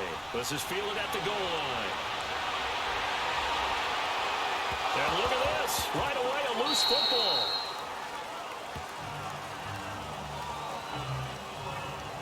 So out come the Cardinals now for their opening drive. They'll be led out by their highly decorated quarterback, Aaron Rodgers. And he ought to have a lot of pep in his step after last week's performance because he did exactly as you want him to play if you're a coach. 3 touchdown passes, 0 interceptions, which usually means you're making a lot of right decisions out there. And got him to win.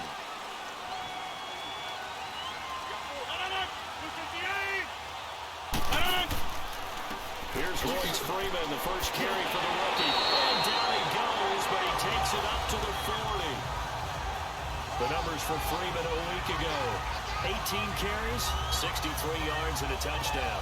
11 touchdowns on the ground this season, and the pride really extends throughout the entire offense. And in this case, I'm focusing on the offensive line. The leverage, the ability to get downfield, make that extra block in order to give him more space to run. They really look forward to him. Into heavy traffic, and it's intercepted. Picked off by Dante Hightower. And they take over. They'll set up shop at the 46-yard line.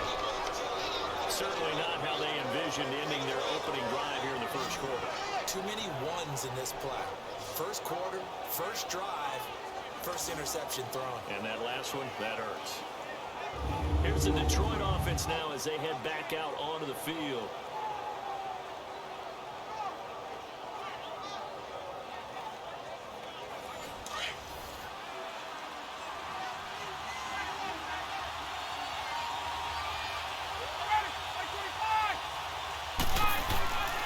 The former Indiana Hoosier here, Tevin Coleman.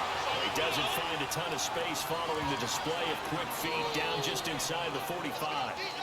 These two teams, they met up in the opener a season ago in Detroit, and it was the Lions who came out on top 35-23. Matthew Stafford, 4 touchdown passes in that game, 2 to rookie Kenny Galladay. Coleman.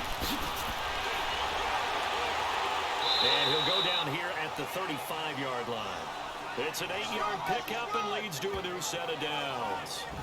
How best to describe that one? I'd say right down Broadway on that run. A straight-ahead running. I think that might be something we see a lot of between the tackles today. Well, he's enjoying things so far here this afternoon. Sees a crease and bursts through it for a solid game.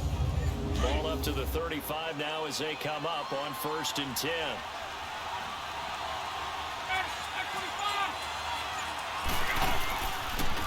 The first carry now. This is Johnson. And he stopped immediately there. Officially no gain on the play, and it's 2nd down.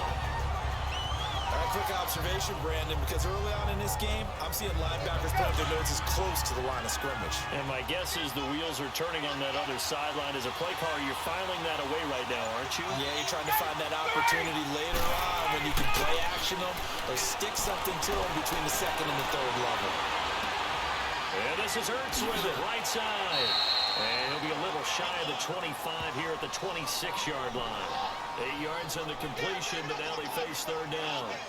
So much goes into a successful play, doesn't it? How about that play action there? Freezing the defense just enough to bring the tight end free downfield for the completion. On 3rd down, it's Coleman. And he's going to have a first down here as he gets this one to the 17-yard line. 9 yards on the pickup there, and it keeps the drive alive. If you make the stop there, maybe you hold them to 3 on this opening drive. They didn't get the stop. Yeah, new set of downs now. Now you're worried about, just as you pointed out, not just giving up 3, possibly giving up 6. Let's see what they decide to do here because they've got to change up what they have been doing. It hasn't been working. The Lions into the red zone for the first time. They've got a 1st and 10 at the 17.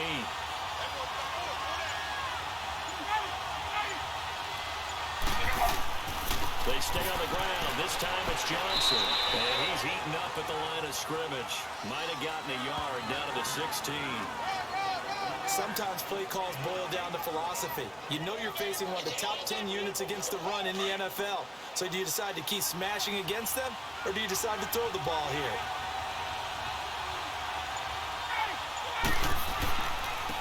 They'll run for the first time with Johnson. And he's going to be met at the line of scrimmage and taken down. No gain on the play there, so that doesn't help. Now they're looking up at a 3rd and 9 situation. Now play number 7 of this drive, but it's a tough 3rd and 9.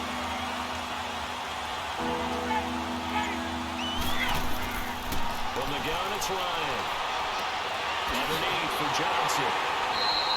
Just a 1-yard pickup on the play, and that's going to bring up the 4th down. Partner, I think that completion takes the definition of dink and dunk to a different level, doesn't it? It does, and the defense was right there, kind of played into their hands.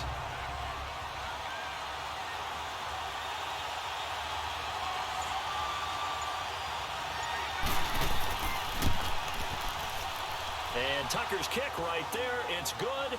And the Lions are going to take a 3-0 lead. So the drive stalls out inside the 15-yard line, but they do get 3.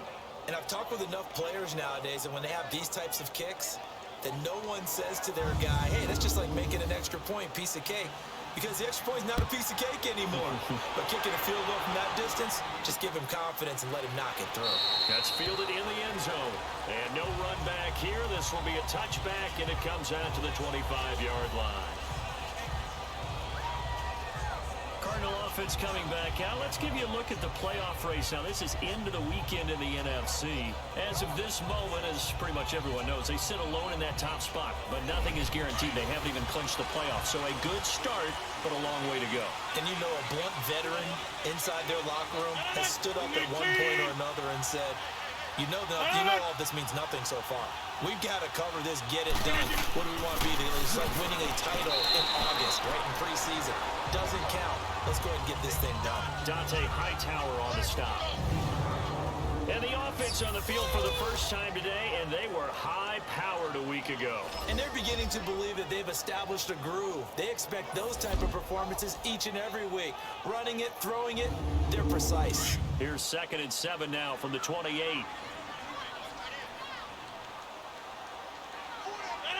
Green 18.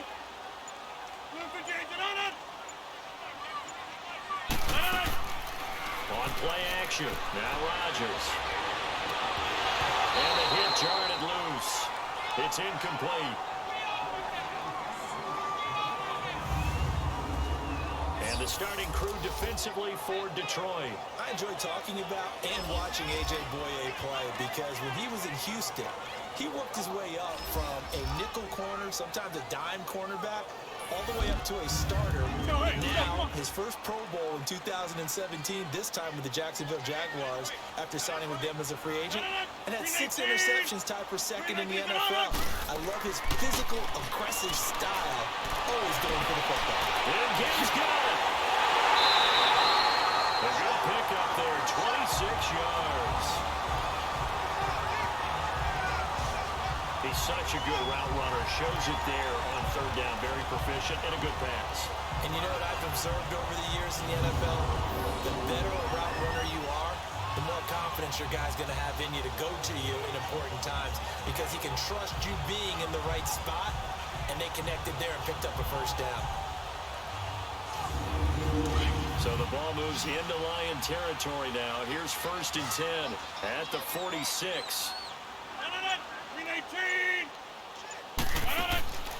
Shotgun now for Rodgers.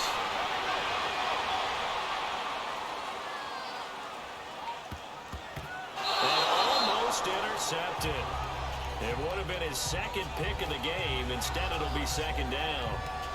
Defensively here, you're facing a top 5 team in terms of points scored in the NFL. So when they're that high-powered, you got to find a way to hold them under 20, because to me, that's the magic number. 20 points scored gives yourself you give yourself your best chance to win. So if they're up around 24, 28, 30, they could be in some trouble. I think so, because then you turn it into a shootout, and that means your offense has to keep pace. Now Rodgers. And he'll lay out and pull it in. What a diving catch there. His first catch, good for 16 and a 1st. When you're a player of his stature, you don't just circle the games on your team's calendar. You circle the Pro Bowl. Without a doubt. That's a game that you just figure you're going to be in each and every year. That's because of catches like that. That's why he goes.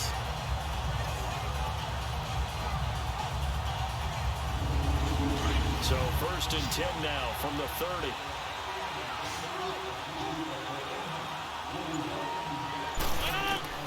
On 1st and 10, here's Rodgers. It's a short one here, complete to the tight end. And he'll be a little shy of the 25 here at the 26-yard line. It's vitally important to wrap him up immediately, because if you let that big guy get ahead of steam on, boy, then you've got real trouble trying to get him down. But they're able to hold him to a short gain on 1st down.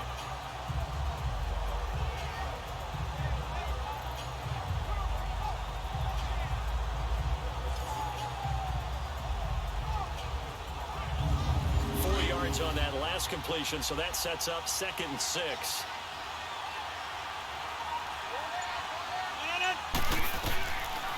They'll run it now out of the gun. And not much of a hole there as he gets it down to about the 24-yard line. 2 yards the gain there, and now they're left with a 3rd and about 4 for a 1st. The completion on 1st didn't get much, and now the run on 2nd doesn't get a whole lot either. Well, if you're a good play caller, you've already looked ahead and anticipated this type of situation. Already down in his play sheet, trying to dial up a big 3rd down play. And he can't hang on to it. Nearly picked. He's known for his hands defensively, but instead it just brings up 4th down. I think someone's going to get into QB1's ear when he gets to the sideline. Already thrown an interception. That one should have been picked. Look, let's just be honest about it. That would be the 2nd person in his ear, because he's hearing it in the huddle right now. Not the start to the game he wanted, like you said. The pick on the opening drive, 2nd drive, not much better. So the scoring drive encompasses 9 plays, and the net result, 3 points. Take your disappointment and put it aside. 9 plays. Yeah, they want to end up in the end zone with a touchdown. I get that. But sometimes those 9-play drives pay dividends later with another 9-play drive that Pass fielded a few yards into the end zone. And no run back here. This will be a touchback, and it comes out to the 25-yard line. And Detroit getting set to go now. And last time they got 3 points, but it was a chip shot field goal. And when you go to the sideline after a chip shot field goal, maybe the offense not too happy. It's a balancing act, isn't it? Because you're exactly right. They're none too pleased that they didn't punch it in for 6 points. But also have to remember, they did put points on the board. 3 points is 3 points. And in this league, you take points when you can get them. Not easily done. And he'll get this one up to the 26. Mike Daniels makes the tackle. Yeah, that wasn't a big run, just a short one there. But guess what? Sometimes you treat it like boxing. You throw that jab out there, and you throw it again, you throw it again, then you come with a big punch later. Maybe they're just trying to set them up.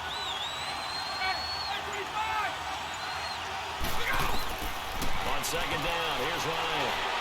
And seeing nowhere to throw, he chucks this one away from harm. Incomplete. Now it's third down. It's a tried-and-true formula, and I don't think it'll change for as long as we play football. If someone's trying to throw the ball and you can put pressure on them and make it tough, that's only going to help your defense. Yeah, he's sensed being hurried. He got rid of it before taking the hit, but incomplete. And he gets all the way down to the 30-yard line. A big play on third down for the Lions. 44 yards. There will always be a place for methodically marching the ball downfield. But when you can pick it up in big chunks and strike like that, have explosive plays, that's often the difference in winning and losing. Those types of plays that can knock a defense off balance, that'll drive a team towards a victory. On first down, Ryan throws it left side. And he will lose yardage here to the 31-yard line. It's a loss of a yard there, and now second down. And never good on a pass completion there to go the wrong way, lost yardage. No, for some reason it seems to work better when you throw it downfield or you can move the ball downfield running it that way, doesn't it? But in this case, if you're the defensive guys, you're energized, executed well, and you caused a lost yardage play. That's going to feel good and look great in film. That pass play wound up for negative yardage, so here's second and 11. This is Coleman. And he is met at the line of scrimmage, and he goes down right there. In on the stop, Bradley McDougal. Nice job there defensively to clamp down because really they've been on their heels this drive. Agreed, and they really needed that one for confidence, just to feel a little bit better. But I don't know if I would be daunted by them stopping me on one run. This drive has gone pretty well. I could come right back at it. Gets it to Benjamin. It's caught. And he's going to be out down inside the 20 at the 15. His first catch, good for 16 and a first. Partner, this is one of the best routes anyone can have in their offensive playbook. Tough to defend because you think it's a go route, and then he breaks it back on the comeback. There's one other thing you need as well. A well-thrown ball? Exactly right. You have a guy who has some precision in throwing the football because of the timing of the route.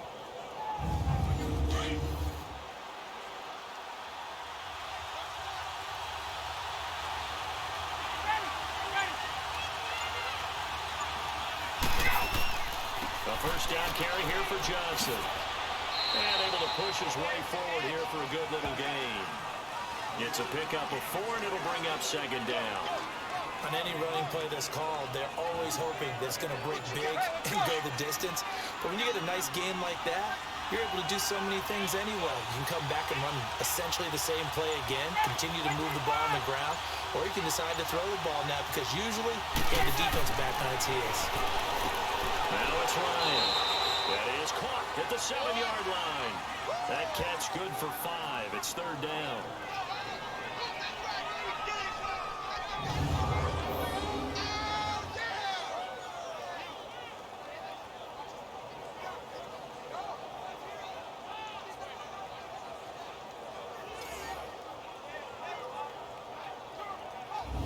The Lions on third down. They've been good, 3 for 4 thus far. They're up against a 3rd-and-1 situation. Out of the gun, it's Ryan. Probably the wise decision there. No one open, he just throws it away. And that keeps the field goal on the table as it's 4th down. They converted twice on third down that drive already, but couldn't make it a third. We always talk about in-game adjustments. How about what the defense did there, able to shut them down on that attempt? They'll run it with Coleman. And they're going to stop him on 4th and 1 as they'll wind up going backwards. They'll get neither the touchdown nor the first down. And the Cardinal defense is going to get the football back. And they've now made 2 trips to the red zone and still looking for their first touchdown. Not able to punch it in, and if you're on defense, your confidence is sky high. Because mentally, you're saying, hey, you're in the red zone. We're thinking we're giving up 3. We just want to give up 6. In this case, they end up not giving up the touchdown at all. They've got to feel great about what they got done. Typically on the read option play, when we talk about responsibilities, we're talking about what the quarterback has to go through. How about the inside linebacker, though? His job on this play, shadow the quarterback and hold him to a short gain. Did it to perfection. And they're able to bring him down at the 20.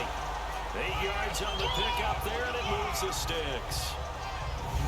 And that's the big fella's MO right there. Running through tackles, keeping the sticks moving forward. This defense, if you don't bring 11 guys to the ball to try and get him on the ground, he's going to keep making runs like that. I feel the press box shaking every time he touches the rock.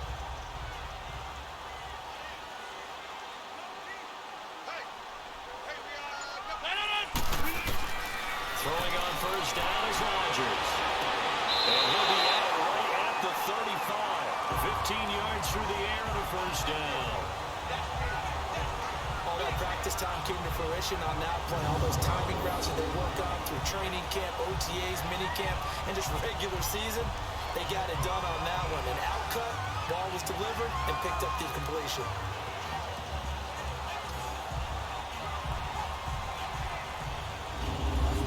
Ball up to the 35 now as they come up on 1st and 10.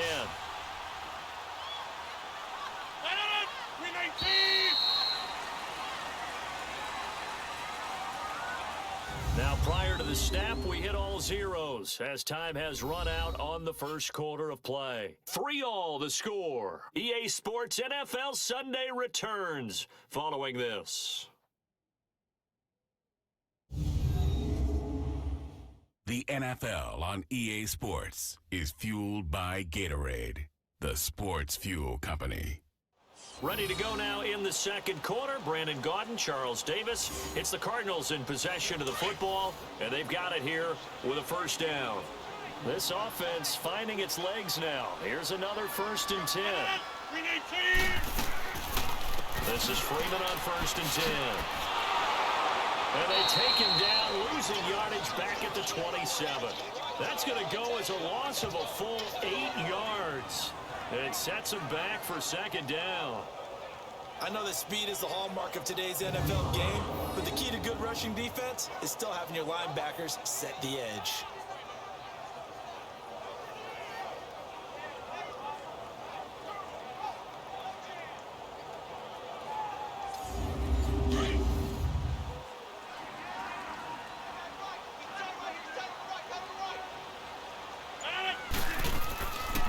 They'll run it now out of the gun. And nothing doing. He's immediately taken down at the line of scrimmage. No gain on the play this time, and it'll be a 3rd and long situation coming up. And some secondary help here for the defense in the nickel on 3rd and long.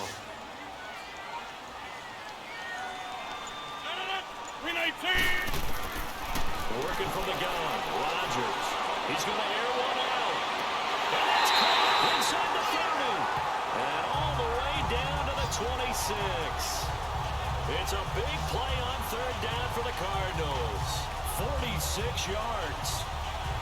Nice catch right there. Brings to mind the sentence, when in doubt, find your veterans. We used to laugh back in the day when they would call guys like him crafty veterans. You get up in your 30s, you're still playing receiver, but you're around that long at that position, you're doing something right. Just remember this, when he was young, he thought the crafty veteran was simply a guy who couldn't run anymore.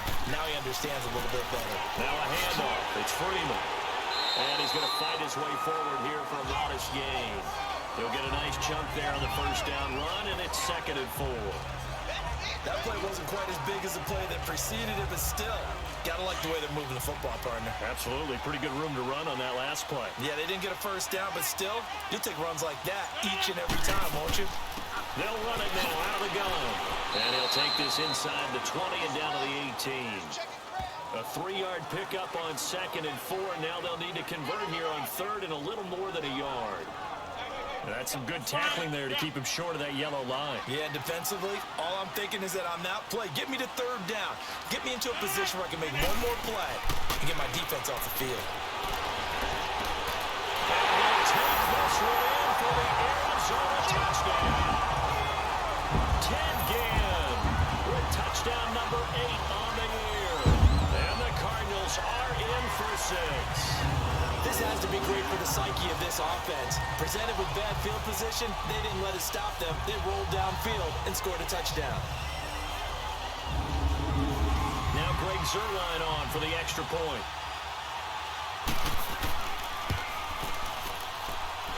Zuerlein good with a PAT. And the lead is now 10-3. So that drive consumes 9 plays all told. And the Cardinals cap it with a touchdown.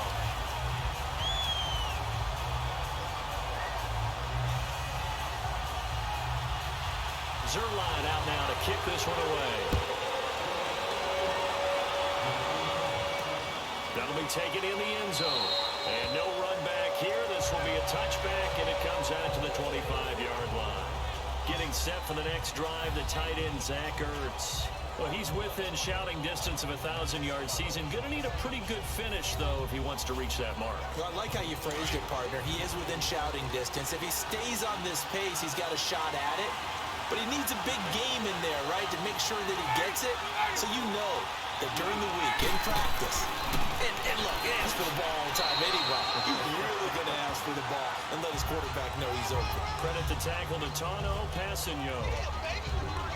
Well, if the coaching staff's doing a good job upstairs, they'll file away what they just saw from the defense right there. They sold out to stop that running play.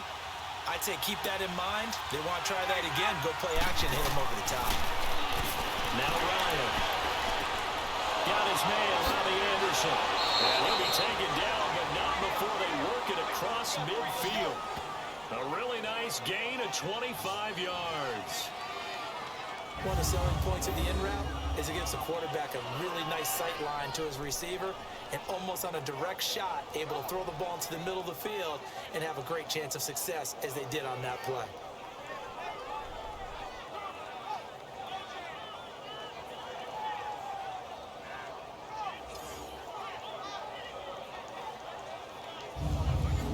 This offense finding its legs now. Here's another 1st and 10.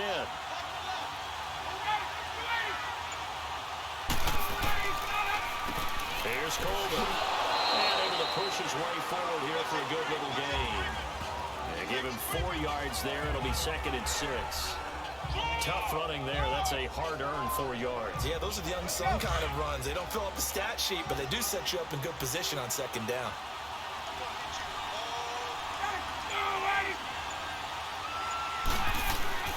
On 2nd down, Ryan.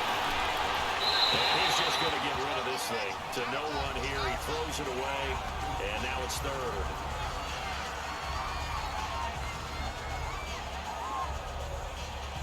The Lions on 3rd down. They've converted 3 out of 5 thus far. This will be 3rd and 6.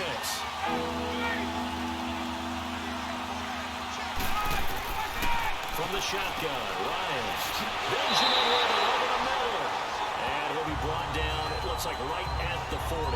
2 yards is all they'll get on the completion. It's 4th down.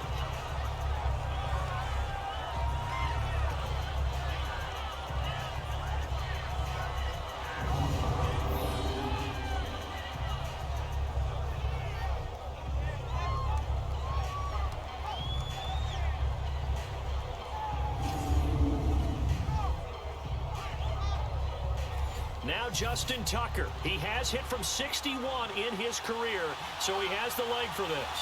They'll spot it at the 47, so call it a 57-yard attempt. And this is good from 57 yards out. That was bombs away right there. These kickers now, it's like we take them for granted. Kicks like that used to be such a big deal, and now you just expect them to make it. Yeah, you're exactly right, and we shouldn't take them for granted. But I have a theory about it. You want to hear it? Yeah. They are more athletic now than ever before. Talk about kickers. Trace their backgrounds, trace their histories. You'll find that they were big-time athletes all along, but their kicking was so prevalent that we made them specialists. Well, and now those 50-plus yarders seem easy for some reason. Aaron Rodgers, he's getting ready to go again here on offense. He's got the lead here in the second quarter. He's thrown the touchdown, but also an interception. As a quarterback, is that interception, even though you're playing while your team's got the lead, does that always stick in the back of your mind a little bit?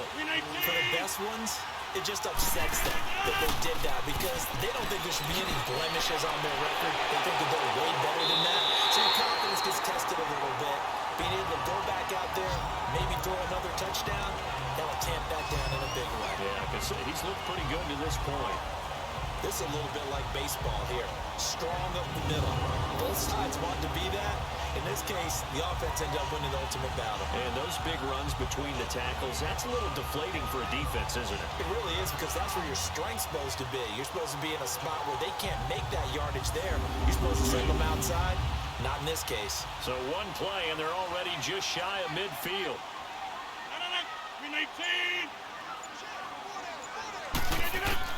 Rodgers now on first down. And that's caught offside. It's Woods. And he is tackled inside the 40, not quite to the 35. 15 yards through the air and a first down. Now that was pretty. They executed that curl route versus zone coverage, and that changes things a little bit because against man, it's often a tight curl, tight, sharply run route. Against zone, you're just looking for that open spot, that dead area, so you may curl it a little bit wider just to get to that place. And usually a tight window. He fired a bullet in there for the completion. They'll run it now out of the gun. And a solid run down inside the 30.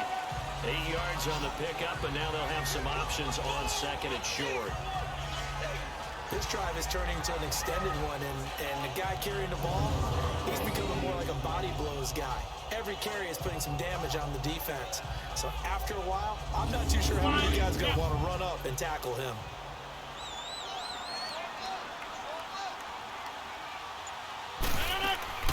They'll run it now out of the gun. And they'll be a little shy of the 25 here at the 26-yard line. Only 3 there on the pickup, but that's enough to move the chains. Well, he hasn't made much of an impact in the running game thus far, and after that last run, not much is going to change in that area. He hasn't been able to get anything going, and really the offensive line not helping him much. Rodgers now on first down. Over the middle, he finds Pettis complete. And he'll be brought down at the 21, just shy of the 20 in the red zone.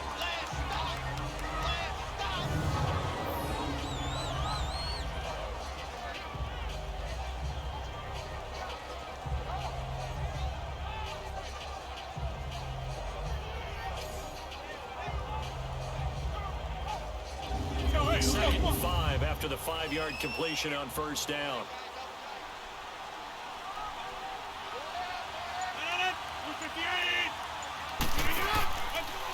Coming left, it's Freeman. And he's going to lose yardage and be backed up to the 25.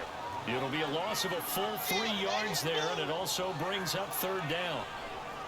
Count me as a little bit surprised by what we just saw there because this has been a pretty long drive, and normally you think that wears down a defense. In this case, looked like the offensive line let him down a little bit. They allowed the penetration and the ability to stuff him for a loss. Pressure applied, and he's going to be taken down. They sack him back at the 33-yard line. Alec Ogletree coming in to drop him for a loss of 8, and it'll be fourth down. Great job defensively.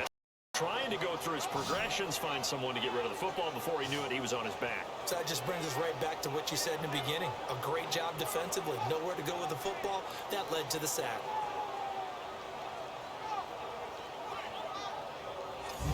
So out comes a field goal team now for the second time here today. From the left hash, it's an even 50-yard attempt.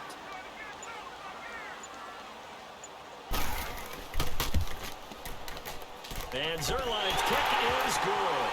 And that'll open the lead up to a touchdown now at 13-6. That was perfect. From distance, he steps up, knocks it right down Main Street. And Main Street's celebrating right now with him, aren't they?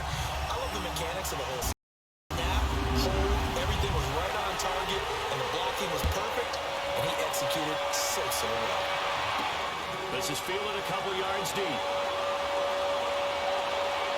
And a nice return sets him up pretty good here at the 30-yard line. Here's the Lion offense now as they get ready to take over. And fortunate to get points on the board last time. They had to hit a really long field goal to do so. The kickers in today's game are so good and so skilled and hit from distances that we almost start to take them for granted, and we can't do that. That's a long field goal that they got 3 points out of. They've got to feel good about that, and they've got to make sure they let him up because he's helped them out. Yeah, now we'll see if that offense can put 6 on the board here. We'll see. The linebacker, Preston Brown, brings him down. That play reminded me a lot of a former teammate of mine. We used to call him the trash man. His ability to sift through traffic and make plays was uncanny. And that's exactly what you want from your Mike linebacker. Now Ryan on second down. Looking for Johnson, and it's intercepted. Picked up by Terrence Mitchell. And they'll start out with great field position at the 47-yard line in enemy territory. That was a really nice interception. I think it illustrates the differences between playing man and playing zone. When you're in man, all you're focused on is the receiver in front of you. But when you're in zone, you're allowed to read the quarterback's eyes and go to the ball. That's exactly what happened on that play. Aaron Rodgers, he's getting ready to go again here on offense. He's got to be feeling pretty good, playing well. Team has the lead, so just looking to mount a drive here that ends in the end zone. And all quarterbacks will tell you, hey, we love a running game, helps us out. But at the end of the day, they want to rely on their arm, throw the football, feel good about things, keep things moving in the right direction. Right now, that's exactly what we're seeing. And we'll see if that continues. Looking left side, he's got a man. It's Woods. And he's going to get this inside the 30. They got 18 yards out of that one, and it gets him a new set of downs. Quarterbacks love slant routes because the receivers are breaking right into their line of vision, and receivers love them as well because they're getting the ball on the move and able to catch it and try and get upfield and gain additional yardage.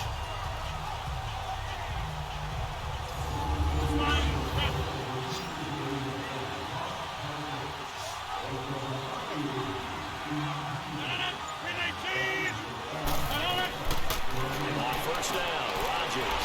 That's in Joker over the middle.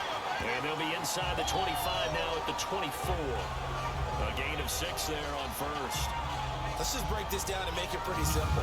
Key to the drag route, letting the play develop, finding the hole in the defense, and giving your athlete, yes, athlete, a chance to make something happen once he has the ball in his hands.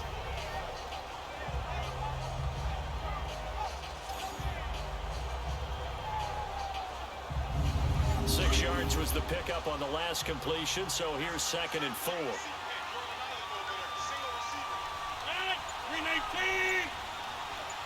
319. Shotgun now for Rodgers.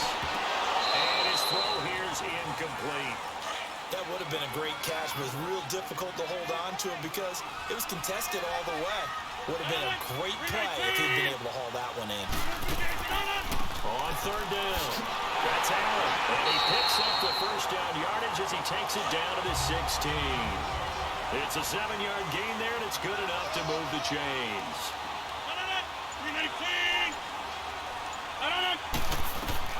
Into the red zone, it's Rodgers. Caught on the left side by Ginn. And despite the fancy footwork we saw, they'll get to him just inside the 15.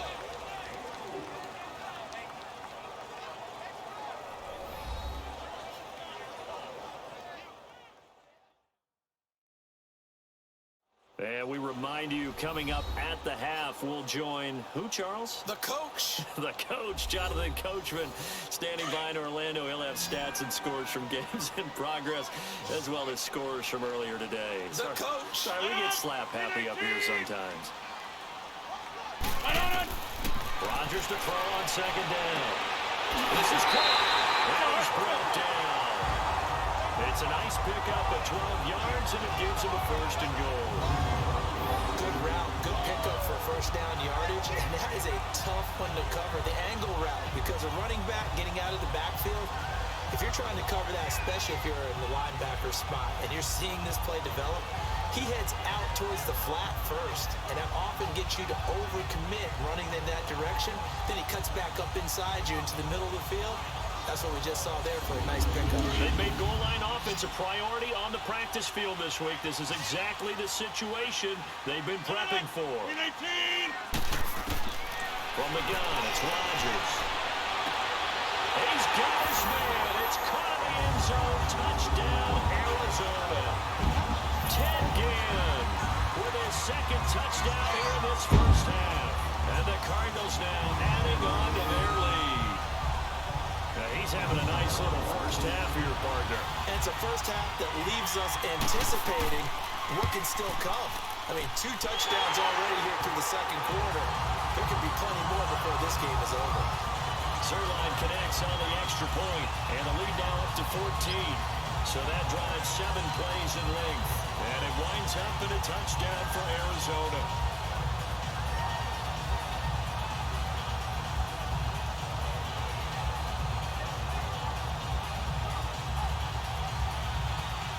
Zerline out now to kick this one away. That's fielded in the end zone.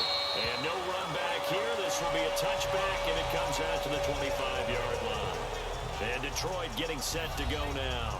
And following the interception, just any interception, are you a little bit more cautious when you start that next drive, or no, you just throw that out the window? I think you are. I don't think that there's any way you can run back out there and go, totally didn't affect me. Let's just go ahead and be loose with the football again. You're going to take care of it, but you have to be careful about being too cautious because now you can't run any offense at all. Still want to attack. We'll see how they attack him here. And the tackle there will go to Charles Harris. Ryan going deep for Benjamin. Oh, we almost had it. Already with 1 interception, just missing his 2nd there. The one thing that I've liked defensively is that they've shown him a lot of different looks here in the first half. They've come after him. They've sat back. I think that's what you need to do to keep an offense guessing. And they certainly have kept them on their toes. That's why they haven't had much success on the scoreboard. The Lions on 3rd down. They've hit it 50%, 3 of 6 to this point. This is 3rd and 8. From the gun, it's Ryan. Underneath for Johnson. And able to break 1 tackle, but then quickly brought down. But a nice little gain. Now here's a timeout defensively coming from the Cardinals, as they'll head to the sideline and talk over what to do next.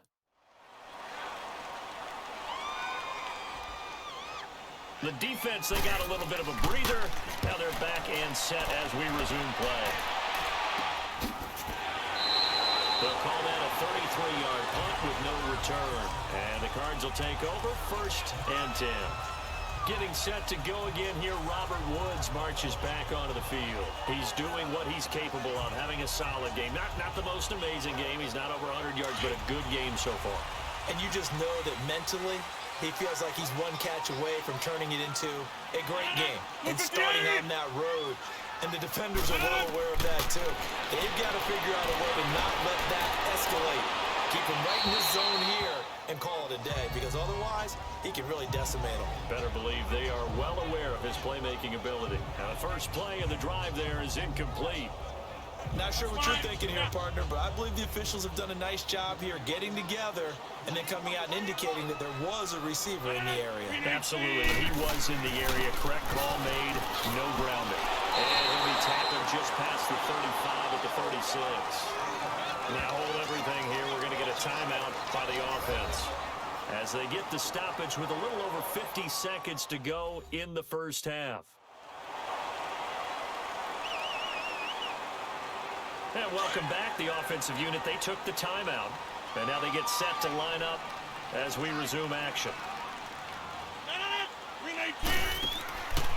On play action, now Rodgers.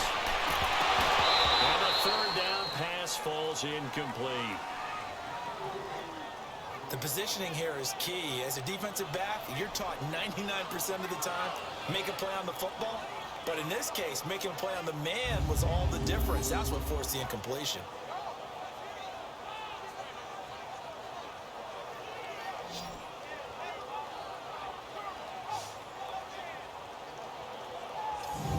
On fourth down, here's Sam Martin on to kick it away.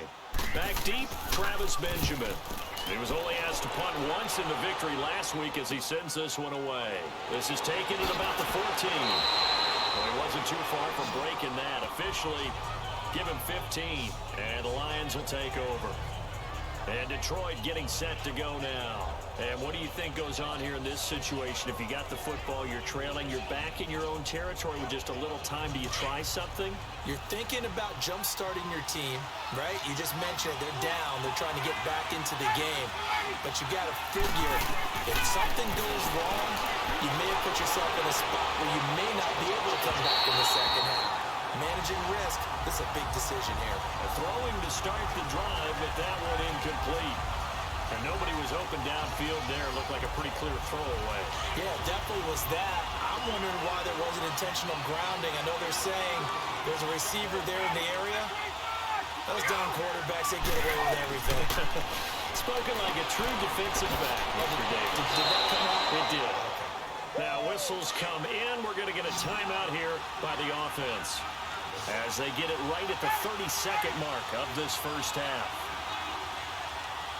On 1st and 10, it's Ryan.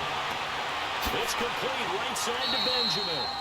The Lions now going to use the second of their timeouts as they'll stop the clock with 24 seconds to go in this first half.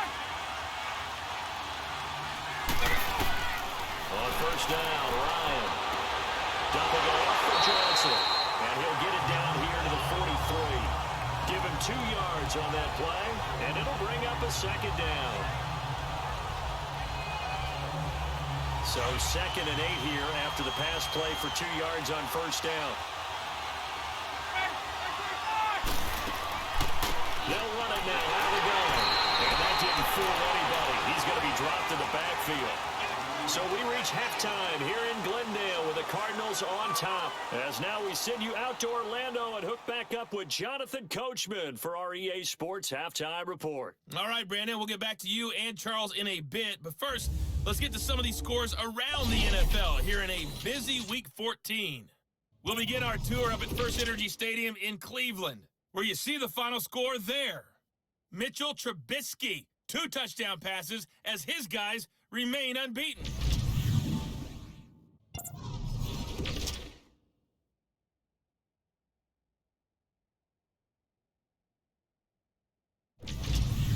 Lastly, let's check on one final game for you. And you can see they are scoreless as they play the second quarter. In our game has been Aaron Rodgers, who was on target in the first half. He's thrown for close to 200 yards already, and that's helped propel his guys into the lead. As we send you back to Brandon Gaudin. All right, Coach, thank you, and we welcome everyone back for quarter number 3. And he'll take this across the 25, a couple extra yards, up to the 27-yard line. The Lions offense now with a football first here to begin quarter number 3. They have the ball here for the inaugural drive of the second half. Pretty big deficit, though. We'll see what adjustments were made in that locker room. And I never want to make something more important than it actually is, right? I don't want to create more hype than what is there. But this is a really, I'm doing it. This is a really important drive. And we often talk about teams scripting plays to start a game. A lot of them script to start the second half, too. And they're scripting something that they expect to get them into the end zone and back into this game. We'll see if that script is a good one for them. 4 yards on that last completion, so that sets up 2nd and 6. Ryan. Oh, nearly picked. And maybe lucky there. This guy doesn't drop many defensively. 3rd down. Oh, man, that was close. The opportunity to change momentum, big play, right in his hands, unable to come down with it. A sigh of relief, no doubt, on offense that fell harmlessly to the ground. This offense in desperate need of a conversion as they come up on 3rd down. On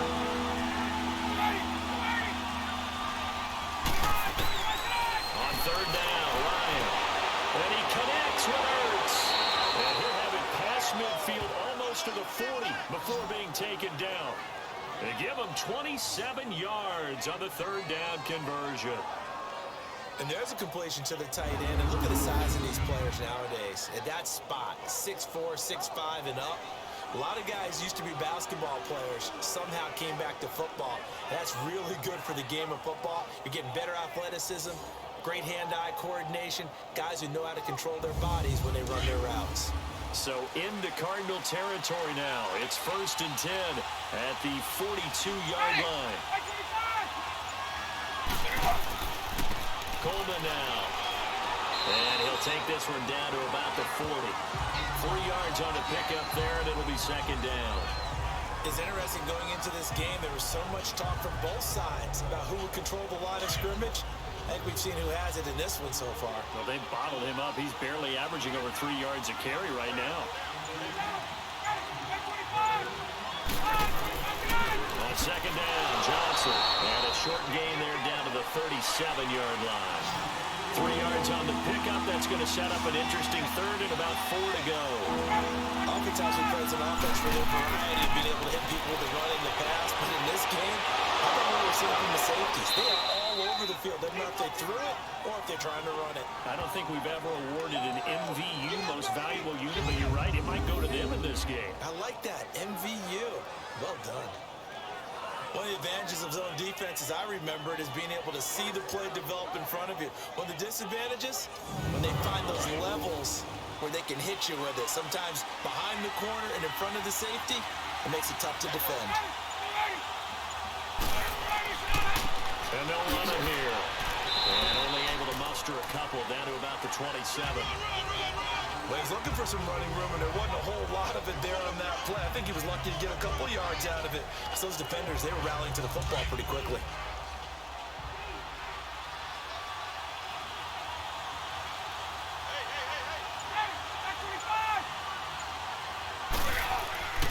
They stay on the ground. Again, it's Coleman. And he's going to fight his way forward here for a modest gain. 5 yards on the pickup, and it'll be third down. Getting had a ton of success here so far, but you get the feeling that he might be on the verge of popping one. Yeah, even on that one, there was a little bit of a hole that closed there quickly at the end. From the gun on third down, Ryan gets it to Benjamin. It's caught. And down inside the 15, shy of the 10. Give him 10 yards there as this offense is on a roll. This drive continues to plunge forward. Well, they've had a great, impressive drive going here. That pickup ensures the drive continues. And not only do you continue the drive, which is demoralizing for the guys on the defensive side of the ball right now, but you make your own defense happy. You're able to get a little more rest over on the sidelines while this one continues downfield. Ryan now, 5 straight completions here in this second half. 1st and 10. And he'll go on the ground. And he'll be brought down here at the 3-yard line. It's another 10 yards on that one and another first down. Now that was an excellent run. And when you see that happen, that's when you're seeing guys doing their job and then some people doing a little bit more. Offensive linemen and tight ends, they're expected to block. But the wide receivers, all they want to do is catch passes. So when they block on a big-time running play and create extra space, you've kind of hit the jackpot there. They'll hand it off now. Johnson. He lost 2 there, and it's third down.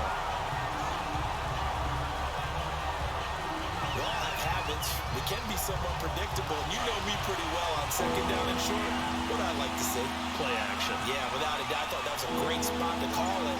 Instead, didn't go their way, did it? Now, defense sold out for the run. Worked out well. Ryan Hill, and he lost the football.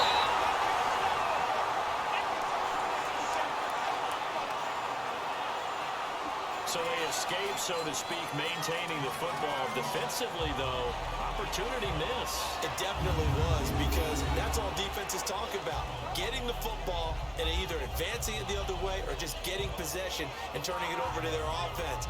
That can be a little bit deflating. You're exactly right. A lost opportunity. So now here comes the field goal team for the third time today. From the left hash, should be a fairly easy one here.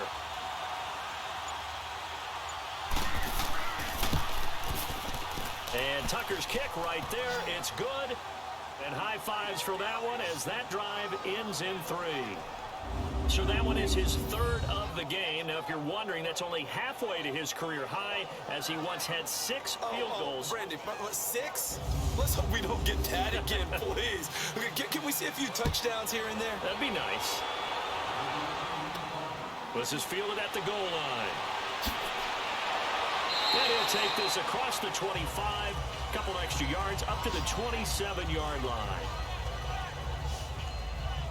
The Cardinals offense now ready to get their first opportunity here in the second half.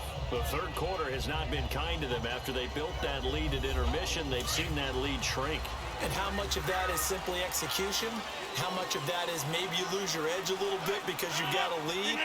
And you do have to credit the other team some because they've made some adjustments to start to slow them down.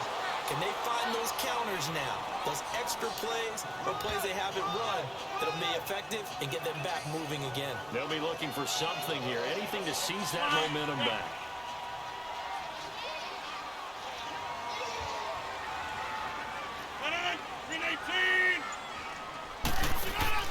Now Rodgers throwing on second down. And he almost had it defensively. Could have been a game changer there in this second half. Instead, it's third down. Pretty nice coverage there, but a missed opportunity for an interception. Let's face it, a lot of these defenders, they've got it all. Speed, athleticism, hands, a little bit questionable.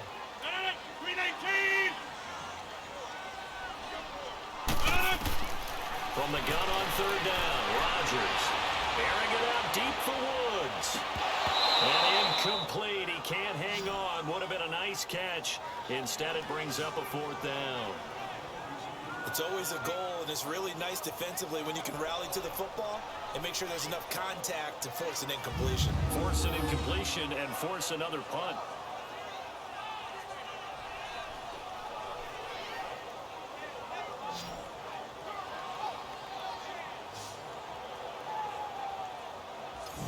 There's Sam Martin now as he'll kick it away for the second time.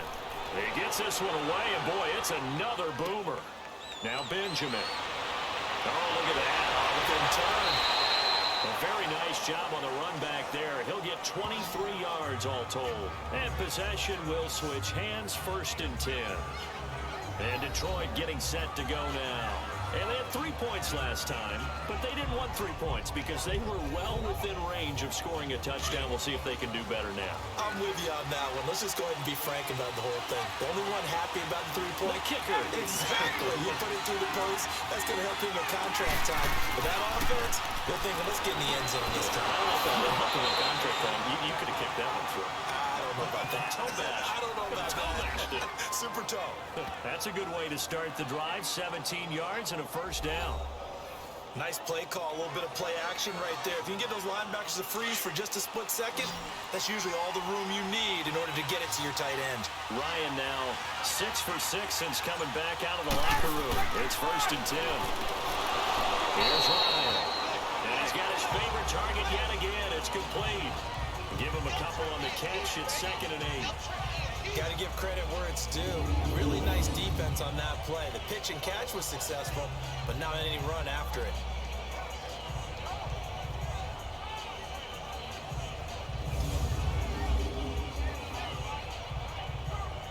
So 2nd and 8 here after the pass play for 2 yards on first down.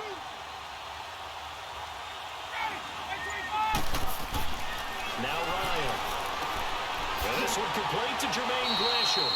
And he'll get it down on the play to the 37. 6 yards is the pickup, and that'll lead to a third down. When you execute a drag or a crossing route really well and give them a chance to let it develop a little bit, you can gain some significant yardage hitting your tight end on that one.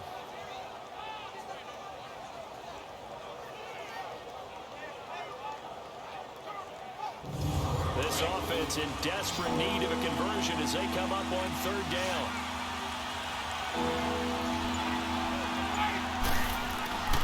On third down, that's It's Coleman, and he's going to have the first down yardage as he's down at about the 30-yard line. 7 yards there, good enough to move the sticks. Well, partner, what do you think? Might have been 4-down territory if they didn't pick it up, but... Yeah, it's a moot point now. I was curious, so if they didn't get it there, would they have gone for it? I guess we'll never know. Yeah, we didn't have to make that call, but I have a feeling both of us would have said, go for it.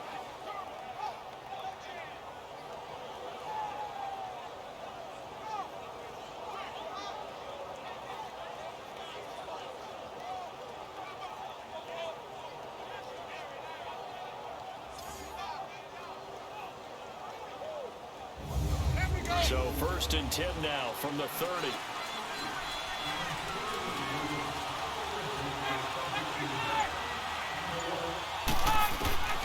Throwing now, Ryan on 1st down. And it pops free. The collision there jarred the ball loose and brings up 2nd down. Let's face it, perfection is something we all chase, whether it's playing this game or whatever we do. Hard to attain, but that's what they were searching for as that pass goes incomplete.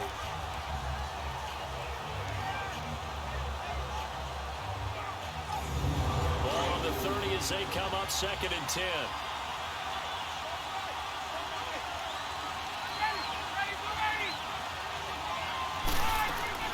They'll run it now out of the gun. And he'll take this inside the 30 to about the 29, maybe the 28-yard line. He only got a couple on that one, so not a ton of help. They'll have a 3rd and 8 forthcoming. What a luxury to have a guy like this who can not only spell your starter, but can come in and keep drives going.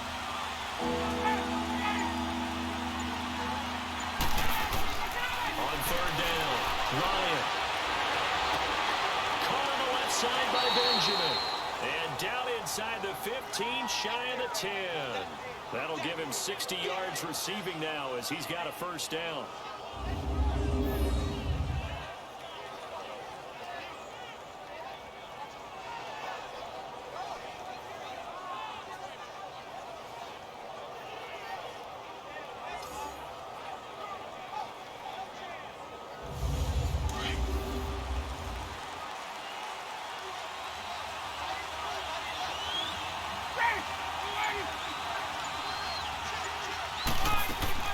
They'll run it now out of the gun. And they'll go backwards here, losing yardage to the 14. It's a loss of 2 there, bringing up 2nd down. When you think of Mike Daniels, you think of strength. Hard to knock off the football. But surprising quickness and ability to move and evade people. How about that play there?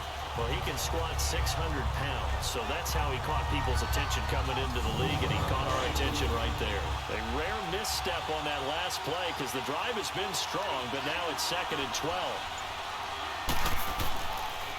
Now a handoff, Johnson, and he'll get about 3 just outside the 10, stopped at the 11. Well, so many times we look at a short run and we praise the offense for trying to set the tempo and establish things, but the defensive guys, hey, they just won the battle there. It wasn't a big run given up. They don't always have to absorb the body blows. Sometimes they dish them out themselves. To throw on 3rd down, Ryan. This will be caught just inside the 10. And here he'll get it down to the 7. They get only 4 that time as that leads us to a 4th down. He wasn't the primary target, but I think it was almost like a check-down situation, wasn't it? Yeah, hoping he can break some tackles, a big tight end, but he couldn't do it. Yeah, get into that big frame and hope he could scatter some bodies, unable to get it done.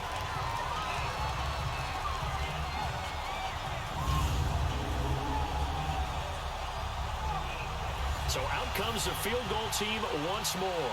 From the left hash, a chip shot here.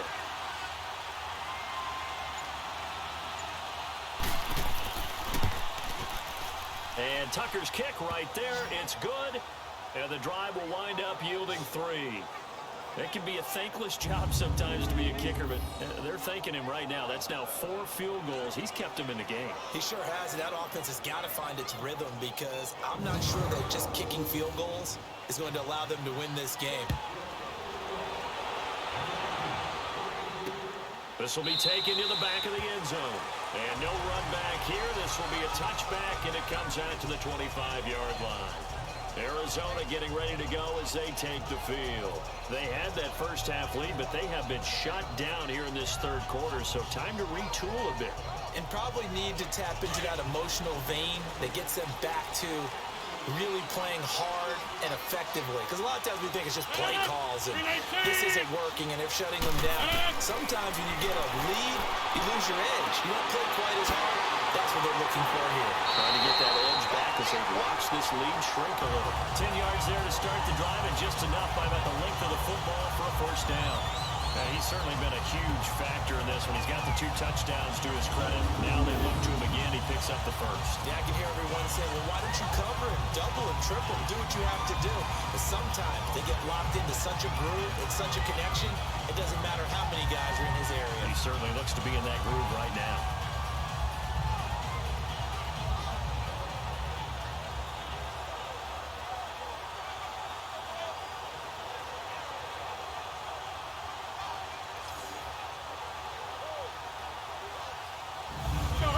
Under a minute to go in this third quarter as they come up 1st and 10.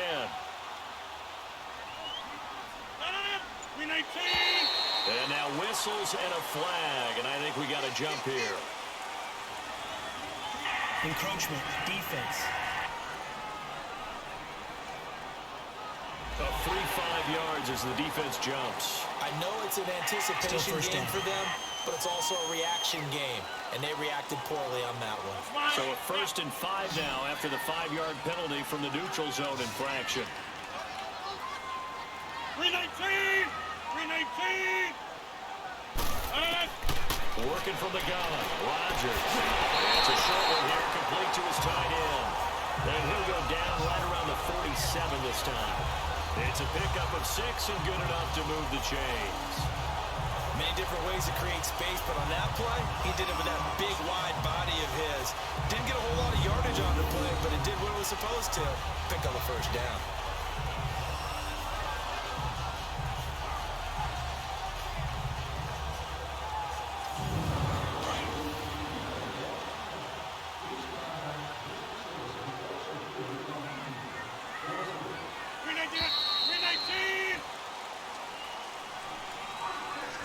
As they come to the line, they will not be able to get off another play as time has run out on this third quarter. We'll return with more after this break. You're watching the NFL on EA Sports.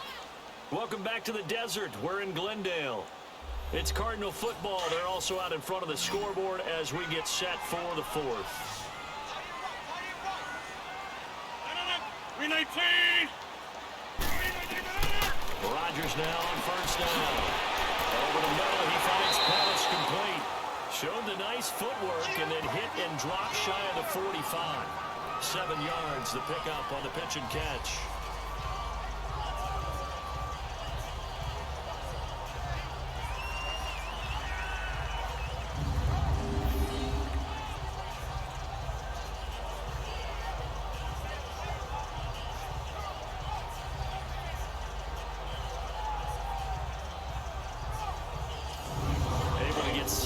First down pass play, 2nd and 3.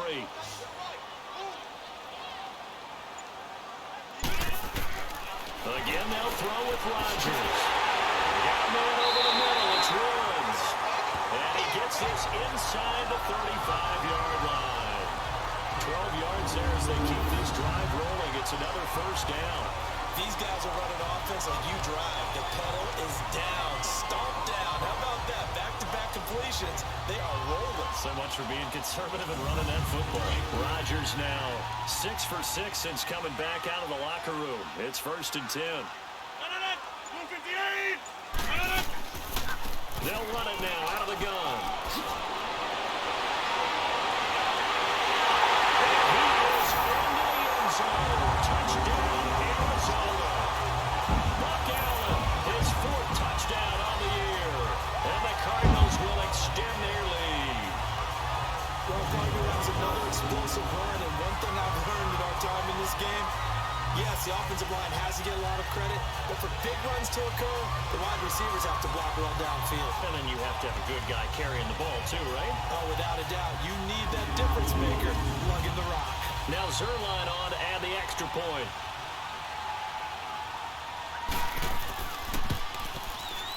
Zerline good with a PAT. And the lead is up to 15 now. 5 plays there on that drive. And the last play, a really nice run that culminated in the touchdown.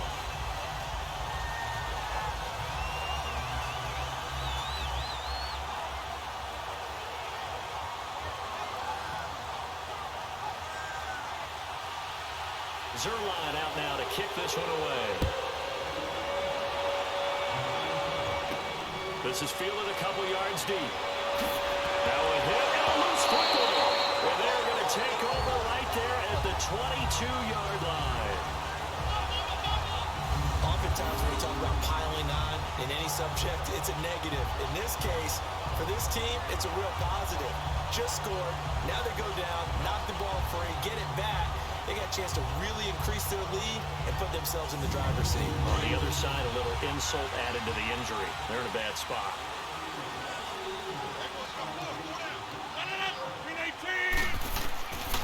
On first down, Rodgers. Throwing over the middle, but it's incomplete. Trying to get it to Woods, and now it's second down. Charles, you'd said the magic number was probably right around 20 for this defense because they're facing one of the top 5 offenses in the league in terms of points scored. They've had their moments, but this offense is just a little too good, isn't it? They really are, because no matter what you do to make an adjustment on defense, they've got an answer for it. And he's able to get it to the edge of the red zone at the 20-yard line. Call it a 3-yard gain, and they're going to have a third down.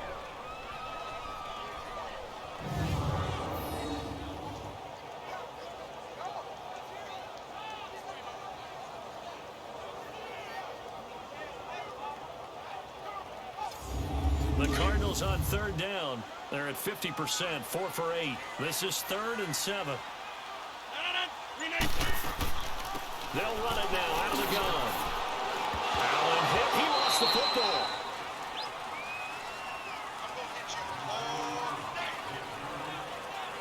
So it goes as a fumble, but the key thing, not a fumble loss. Yeah, that stat's big, isn't it? I mean, I remember watching teams play. The ball might be on the ground a number of times during the game, but the other team doesn't get it. That's a huge difference in the ball game. And in this case, they were able to retain possession. So now here comes the field goal team for the 3rd time today. This to make it a 3-score game late.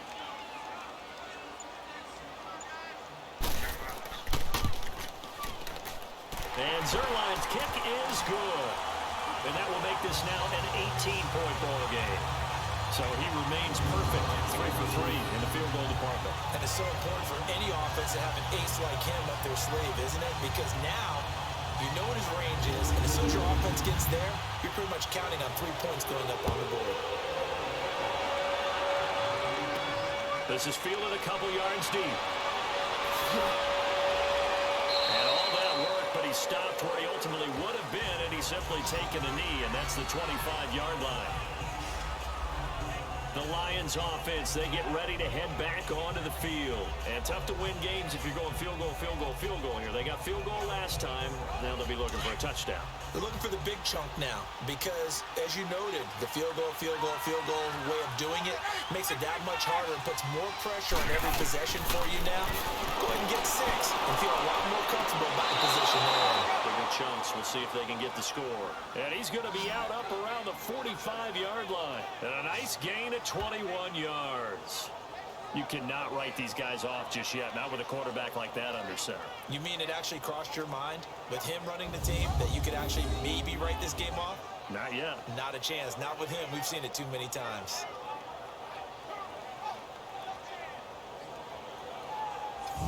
So here, the men in charge are going to be looking at whether or not the receiver had possession of the ball as he went out of bounds. And they have to make sure that the receiver got both feet down in bounds as well.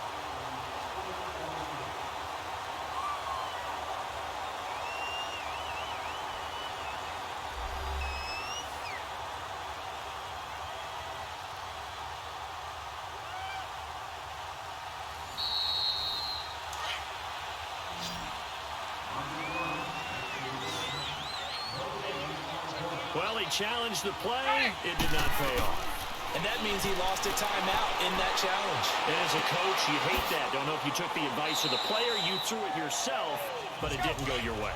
At the end of the day, it all comes back to the head coach. He has the final determination on whether to actually challenge the play or not. In this case, it didn't pay off for him. And that's got to be so heartbreaking. You throw that flag, you probably into heavy traffic, and it's intercepted. Kevin King with a pick. And he's able to bring it up 5 yards shy of midfield to the 45-yard line. Partner, we always talk about possessions being at a premium in these games, and now in this situation, throwing an interception here when you have to claw your way back in, that one's going to hurt, and in a big way.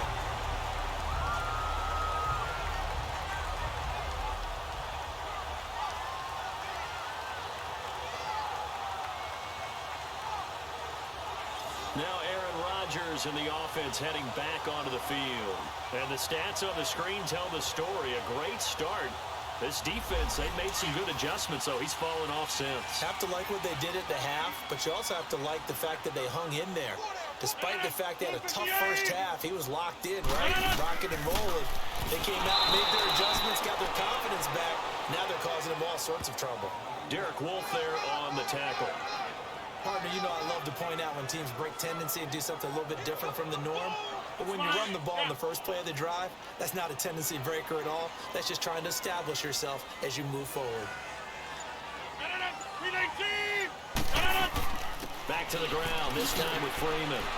And he'll fight his way forward to about the 48-yard line. The safety, Rashad Jones, brings him down. Sometimes your philosophies get challenged at times you don't want them to. They did try to stick to the running game on the first 2 plays. Didn't amount to much. And now facing a 3rd and long at the outset of this drive. Play action. Now it's Rodgers. He's got his tight end in Njoku. 17 yards on the pickup there. The drive will continue. It's a first down. So from the 36 now, 1st and 10.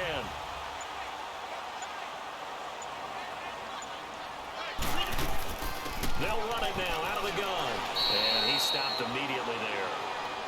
No gain on the play there. 2nd down. On that play, it was the defensive front that won the battle. They out-leveraged the offensive line, got into the backfield, and held them to no gain.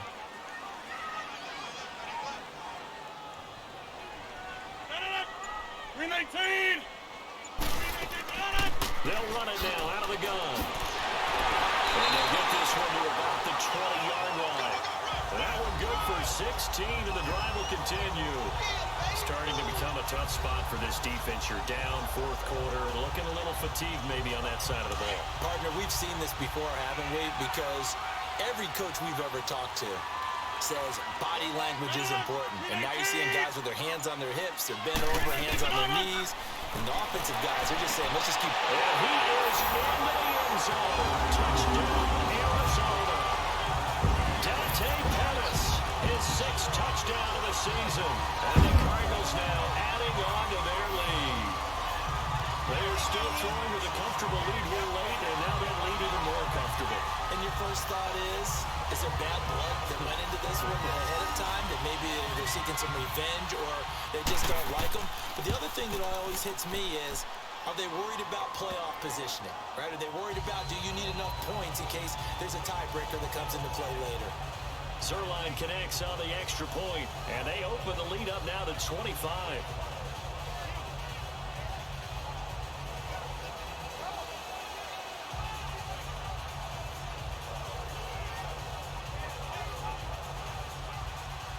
Zerline out now to kick this one away. That'll be taken in the end zone. And no run back here. This will be a touchback, and it comes out to the 25-yard line. The Lions offense heading out as we give you a look at the playoff race coming into the weekend in the NFC. And I tell you, 4 weeks still to go, and everything is wide open, and it's fun. And I know we always talk about, well, if the playoffs were to begin today, and then we kind of go, okay, but they're not. Let's see how it plays out. Wouldn't it be fun to play with this playoff lineup right now? Because to me, just about anyone can win this whole thing out of this grouping we currently have. And by the time we get there, it may look entirely different. That throw good for 4. It's 2nd down. On second down, here's Ryan. And incomplete there. A nice hit. Jars the ball free and brings up third down. Before the game, they were running the route tree about as efficiently and effectively as we could have possibly imagined, but sometimes the passes just go awry. Yeah, let's face it, when you're running the route tree in pregame, you don't have defenders breathing down your neck. You don't have defensive backs making plays on the football. Hard to replicate the intensity of the game in pregame. A critical one here if they're going to have any shot at this thing, so they'll go for it on fourth down. As expected, they're going for it to keep the drive on. This is Johnson. He's got it. And he gets this one just shy of the 40. They'll mark him down at the 39. No reason not to try it there. They do indeed convert on fourth. Fourth down, trailing in the fourth quarter. They felt compelled to go for it, and they got it. Well, I'd look down at my play sheet, and what I would find, plays have been successful throughout the game that have worked at the distance you need, and that's exactly what they got done. They'll throw on first down with Ryan. Over the middle, hauled in by Smith-Schuster. And he'll be brought down right at the 45-yard line. 5 yards on the catch there, brings up second down. Hard to believe his first catch of the game defensively. They bottled him up. That's why they're well on their way to victory. Put your best cover guy on him and then change the coverages behind him throughout the game.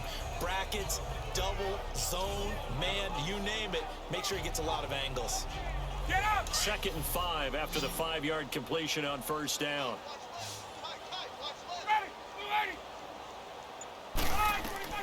Throwing again, Ryan. That's complete over the middle to Anderson. And he'll work it across midfield inside the 45. Personal foul. Face mask. Defense. So they will accept the penalty and move forward. Automatic first down.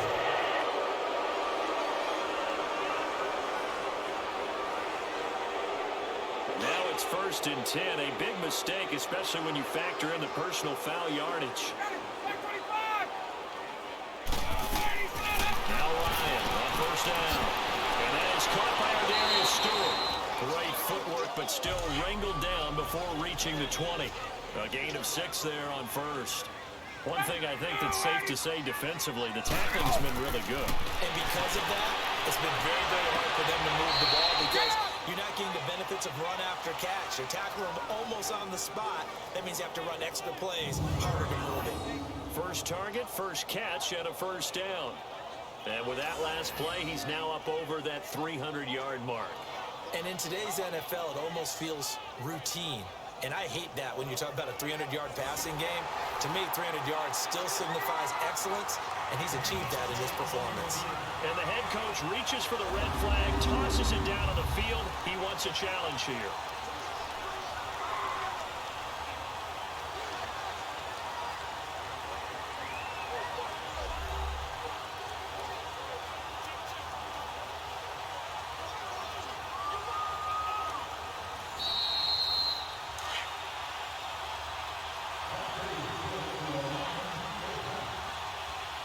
Well, he challenged the play. It did not pay off. And that means he lost a timeout in that challenge. As a coach, you hate that. Don't know if you took the advice of the player. You threw it yourself, but it didn't go your way. At the end of the day, it all comes back to the head coach. He has the final determination on whether to actually challenge the play or not. In this case, it didn't pay off for him. And that's got to be so heartbreaking. You throw that flag, you probably feel really confident, and then all of a sudden, boom, you lose the challenge. Yeah, when you take a look at it, you're throwing that flag because you believe you're going to be right. And when it comes back the other way, you have to regroup.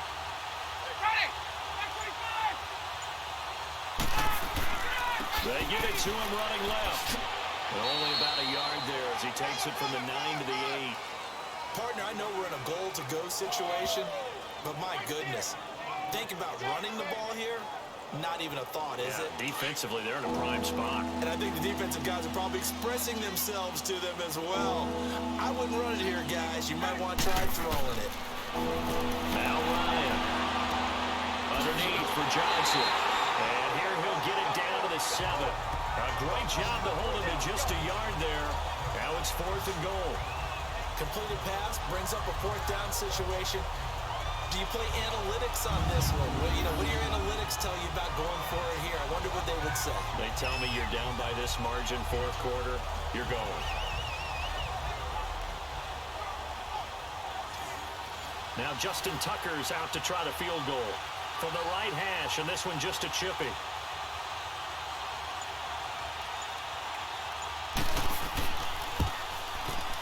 And Tucker's kick right there, it's good. And high fives for that one as that drive ends in 3. So yet another field goal to end a drive. That has been a very common theme. He's now hit 5 of them in this game. Yeah, Brandon, as an offense, you hate that you've had to call on your kicker so often, but you have to love the fact that time and time again, he's come through. And the Cardinals hands team able to secure the football. Well, fourth quarter, it felt like they needed the football back. Unfortunately, they couldn't get it. And I know we brought analytics into the game, and someone has said here that the data says that when a team's expecting an onside kick, 80% of the time, the team expecting it, they do actually recover the ball, which is what we saw here. I just wonder if that number is much more of a anecdotal type of a number. Kind of like when the coaches tell us, well, when you score on special teams, 93% of the time you win the game. I'm still waiting to see that number is empirical. 319! They'll run it now out of the gun. They'll get only a couple down to the 44. And when do they start thinking about burning these timeouts? They've got all 3 still defensively. To me, you have to start right now. Here's the time, and that means you've got to stop them on defense, not give up the yardage, use your timeouts in order to get the ball back and try and score yourself. But now is the time to start using those timeouts. And keep in mind, it'll also stop the clock at the 2-minute warning.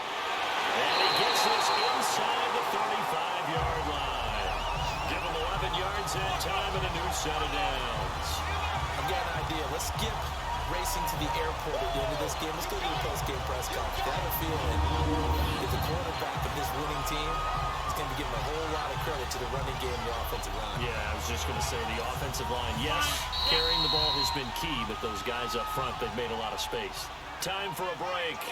This one, all over but the shouting. We'll finish it after this.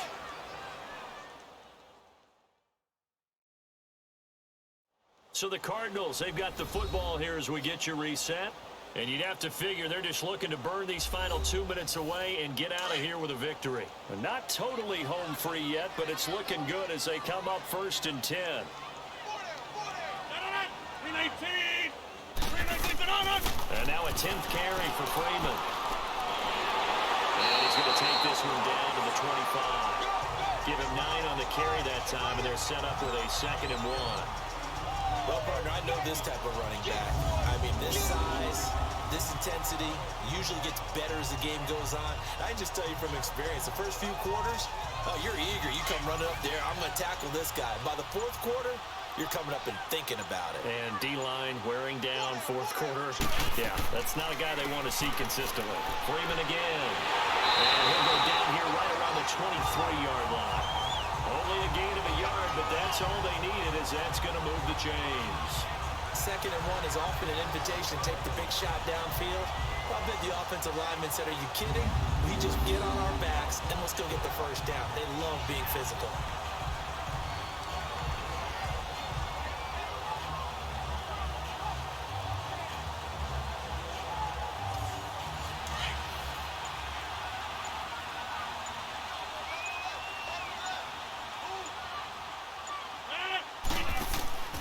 They'll run it now out of the gun.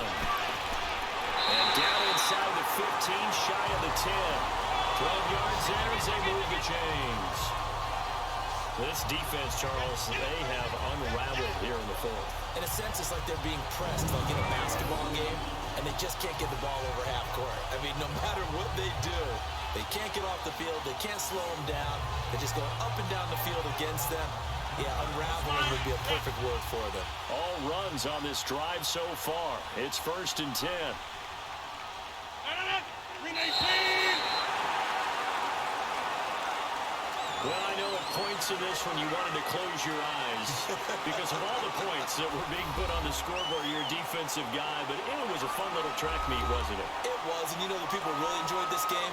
They're the ones that like going to batting practice at the Major League Baseball parks, right? Seeing the 14-11 game, that sort of deal. That's right up their alley with what we saw in this one. So for the Cards, it's a 10th win on the year as they move to 10-3. And they'll hit the road next week to take on the Atlanta Falcons. Meanwhile, for the Lions, they can ill afford to drop too many more as they fall to 7-6 on the year. And they'll try to get back on track next week as they head up to Orchard Park to take on the Buffalo Bills.